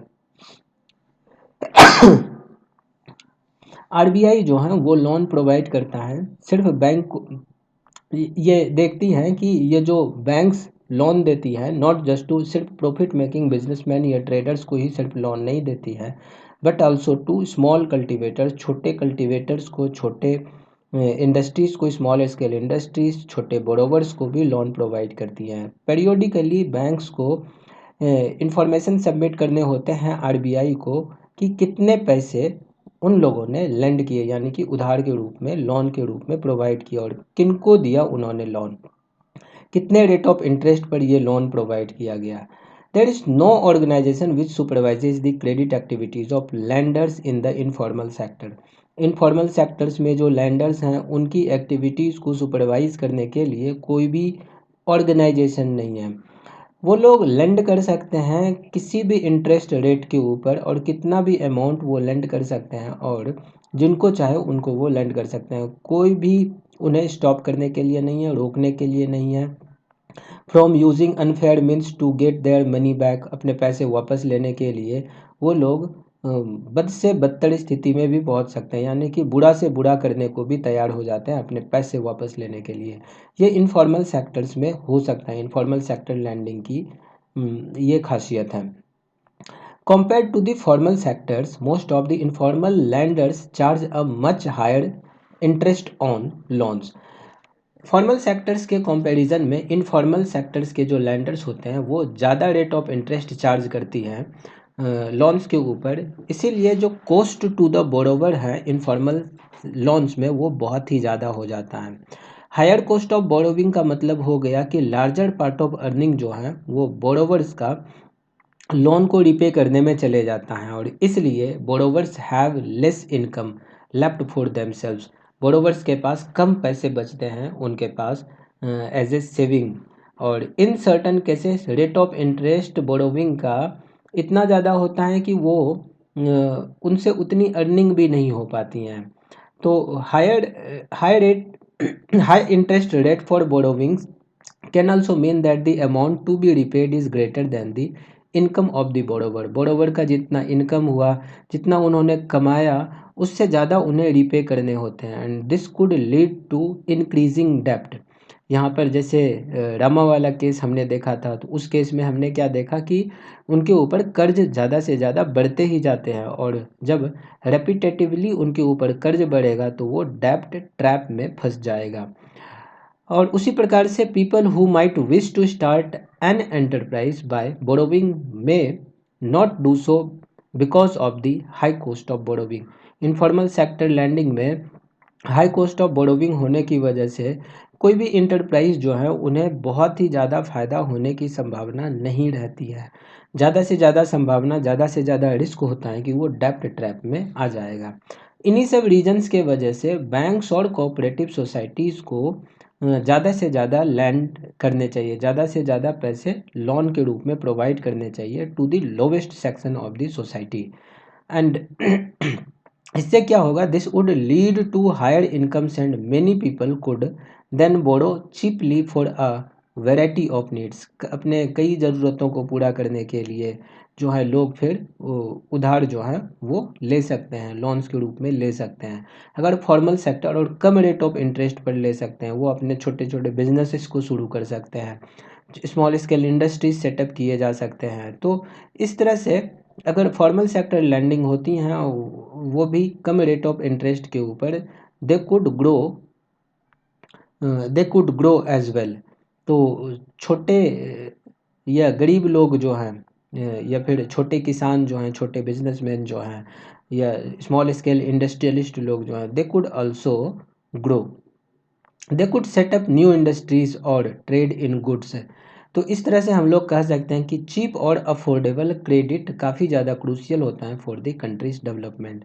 चीप और अफोर्डेबल क्रेडिट अगर प्रोवाइड किया जाता है तो इसमें कंट्री का डेवलपमेंट भी होता है। तो कंट्री के डेवलपमेंट में हर एक व्यक्ति का एक अहम रोल होता है। तो इस तरह से चीपर रेट के ऊपर अगर क्रेडिट प्रोवाइड किया जाए by the formal sector lending, by the formal sector, तो यहाँ से अफोर्डेबल क्रेडिट प्रोवाइड होगा to the needy and to the person who really needs the money. इस तरह से ये फॉर्मल और इनफॉर्मल सेक्टर के बीच में थोड़े बहुत डिफरेंसेस जो हैं उनको हम लोग देख सकते हैं। उसी प्रकार से यहाँ नीचे एक ग्राफ दिया हुआ है। इस ग्राफ को रीड करने के बाद क्या नज़र आता है कि ये जो of all the loans taken by the urban house hold, what percentage was formal and what percentage was informal. अब ये ब्लू कलर वाला जो लोन दिखा रहा है that is formal sector landing, और ऑरेंज कलर में जो दिख रहा है that is informal sector landing. Poor house holds की अगर बात करें तो पुअर हाउस होल्ड में अराउंड 46% लोग जो हैं वो फॉर्मल सेक्टर लोन्स उन्हें मिल पाता है, जबकि 54% पुअर हाउस होल्ड को इनफॉर्मल सेक्टर के ऊपर डिपेंड करना पड़ता है। अब उनके पास अगर थोड़े बहुत एसेट्स हैं, तो जैसे पुअर हाउस होल्ड है और थोड़े बहुत एसेट्स हैं, तो ये संख्या थोड़ा और ज़्यादा बढ़ जाता है, दैट इज़ 62% लोगों को फॉर्मल सेक्टर से लोन मिल पाता है, जबकि 38% इस समय भी इनफॉर्मल सेक्टर के ऊपर डिपेंड करता है। जबकि वेल ऑफ हाउस होल्ड जो होते हैं उनमें ये अमाउंट जो है ज़्यादा देखने को मिलता है, that is 73% people from well off household gets loan from formal sector, जबकि 27% लोगों को लोन जो है इनफॉर्मल सेक्टर से लेना पड़ता है। और रिच हाउस होल्ड में ये अमाउंट जो है कुछ ज़्यादा ही है, यानी कि फॉर्मल सेक्टर से लोन इन्हें ईजिली मिल जाता है, जबकि यहाँ पर भी 17% पीपल अब भी हैं जिन्हें इनफॉर्मल सेक्टर्स के ऊपर डिपेंड करना पड़ता है। तो ये इस ग्राफ में हम लोग देख सकते हैं। तो ओवरऑल इस ग्राफ में अगर हम लोग देखें तो यहाँ पर एक चीज़ तो निश्चित मतलब यहाँ से निकाला जा सकता है, दैट इज़ कि अगर उनके पास कुछ एसेट्स होते हैं, अगर उनके पास कुछ कोलेट्रल है, तो उन्हें फॉर्मल सेक्टर से ईजिली लोन मिल जाता है। जबकि पुअर हाउस होल्ड में हमें क्या देखने को मिल रहा है कि उनके पास किसी तरह की कोई कोई चीज़ें नहीं हैं एसेट्स के रूप में, या फिर उनके पास कोलेटरल के रूप में कुछ भी नहीं है, तो उन्हें फॉर्मल सेक्टर से लोन लेने में काफ़ी ज़्यादा परेशानी होती है। तो ये ग्राफ हमें क्या शो कर रहा है कि फॉर्मल और informal sources of credit for people in urban areas, the people are divided into four groups from poor to the rich, and we can see here that 54% of the loans taken by the poor households in the urban areas are from informal sector, and compare this with the rich urban household, यहाँ पर हमें क्या मिलता है, only 17% of their loans are from informal sectors while 83% are loans from formal sector। और similar pattern हमें देखने को मिलता है रूरल एरियाज़ में। जो रिच हाउस होल्ड हैं, rich households are availing cheap credit from formal lenders, whereas the poor households have to pay a large amount to the for the borrowing। And what does all this suggest, ये क्या दिखाता है, ये क्या show करता है?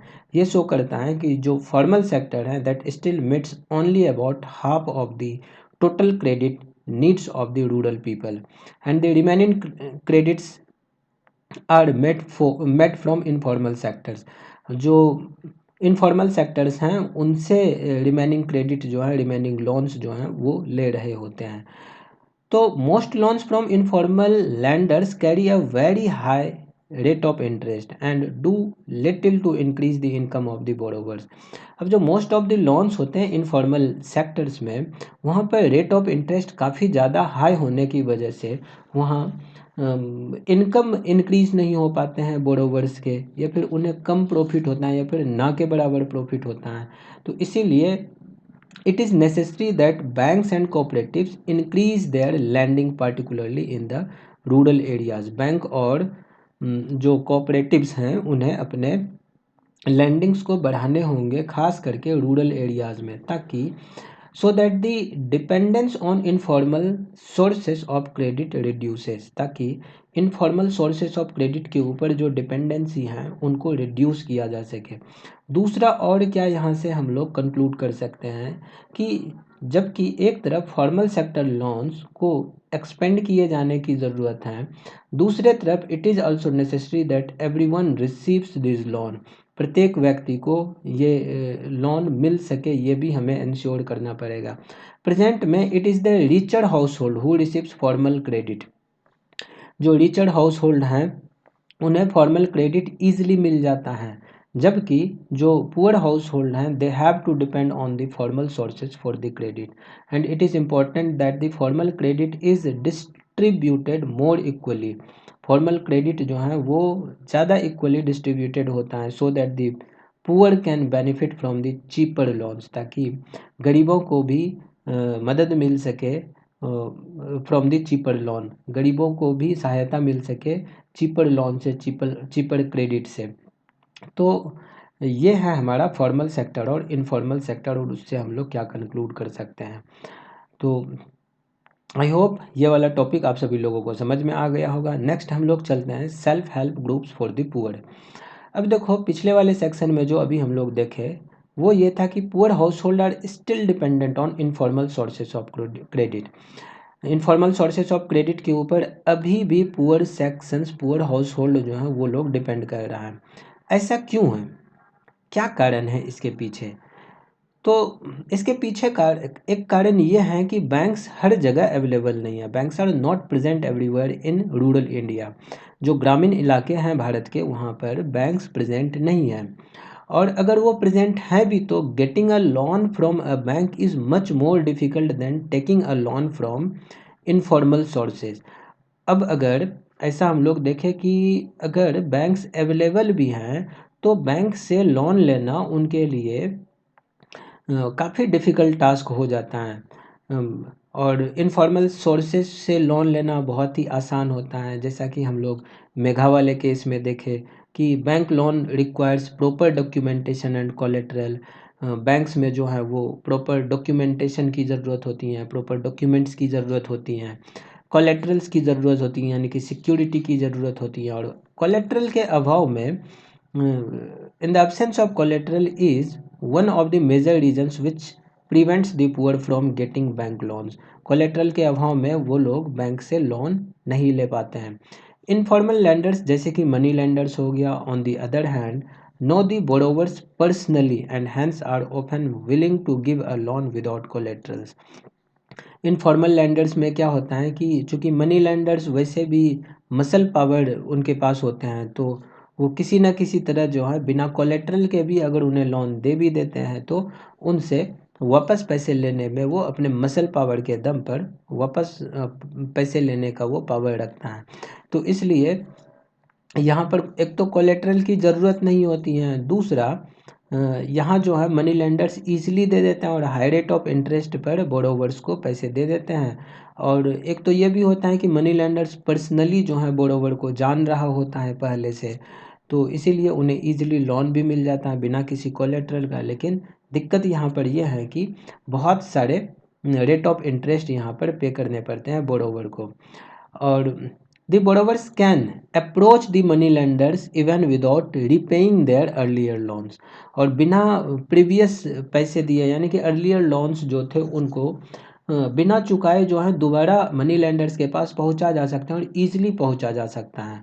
और money lenders इसमें high rate of interest charge करते हैं, कोई रिकॉर्ड उनके पास नहीं होता है, किसी तरह का ट्रांजैक्शन का रिकॉर्ड नहीं होता है, जिस वजह से बाद में इस बात की संभावना होती है कि वो गरीब बोरोवर्स जो हैं उनको हैरास कर सके, उनको टॉर्चर कर सके और यही जो है डेब्ट ट्रैप का एक मामला बन जाता है। और बाद में फिर जो बोरोवर्स होते हैं डेब्ट ट्रैप में फंस जाने के बाद उनके पास फिर बदसलूकी की जाती हैं, बहुत बुरा से बुरा बर्ताव किया जाता है।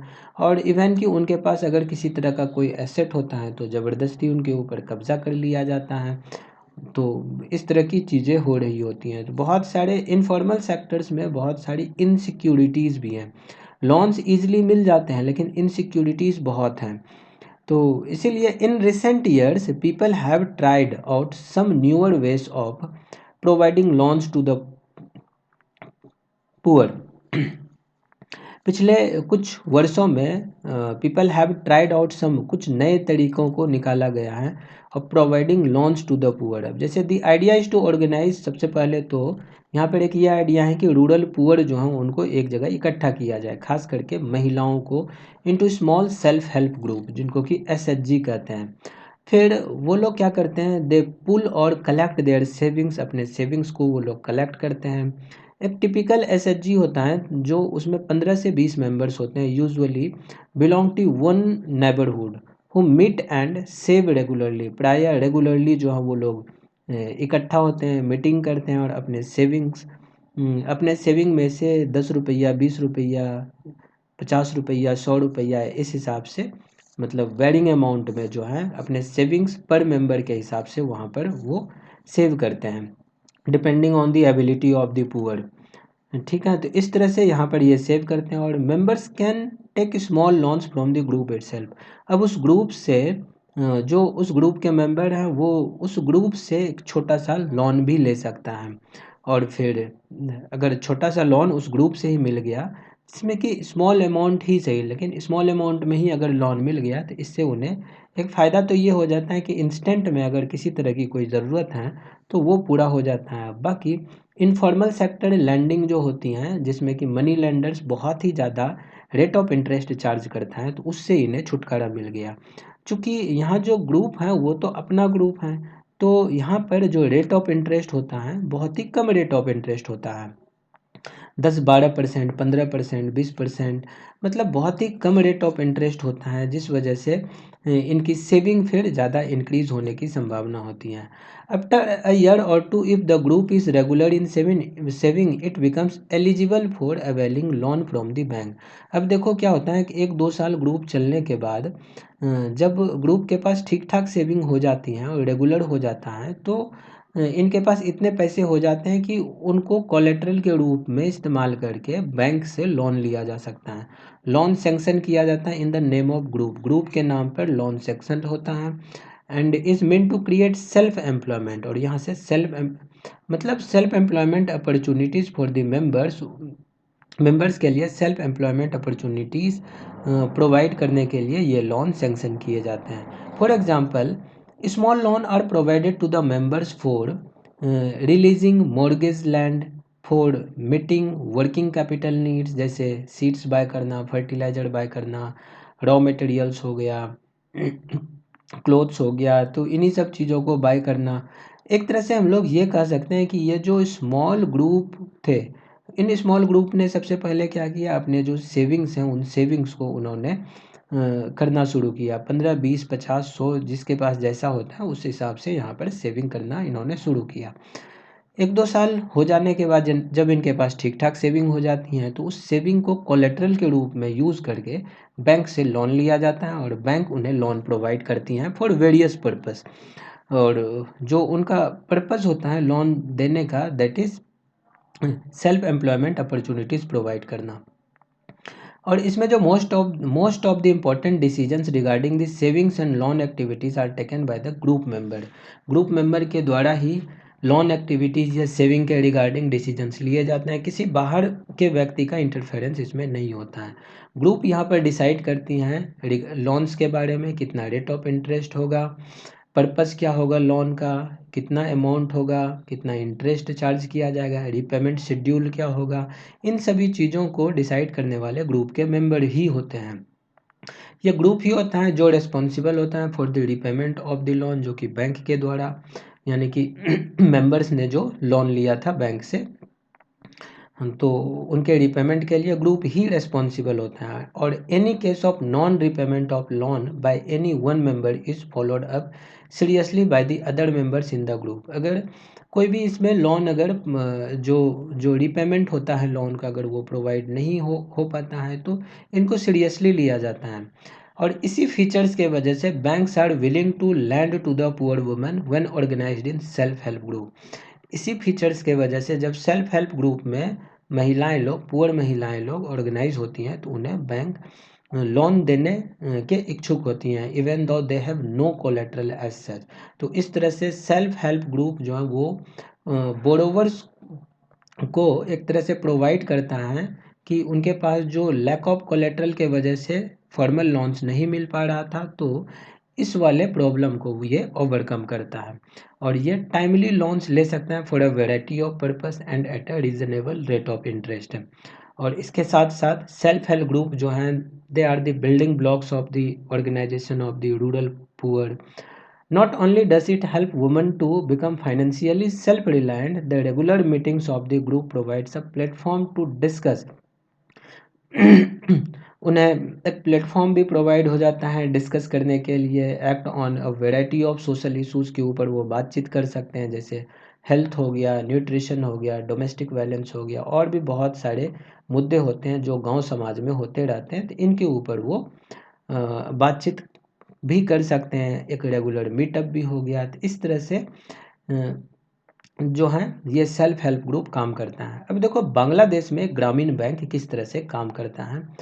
तो ग्रामीण bank of Bangladesh is one of the biggest success stories. पर इसलिए रहा बांग्लादेश की स्टोरी क्योंकि ये एक सक्सेस स्टोरी है, यहाँ पर ये सक्सेसफुल साबित हुआ है।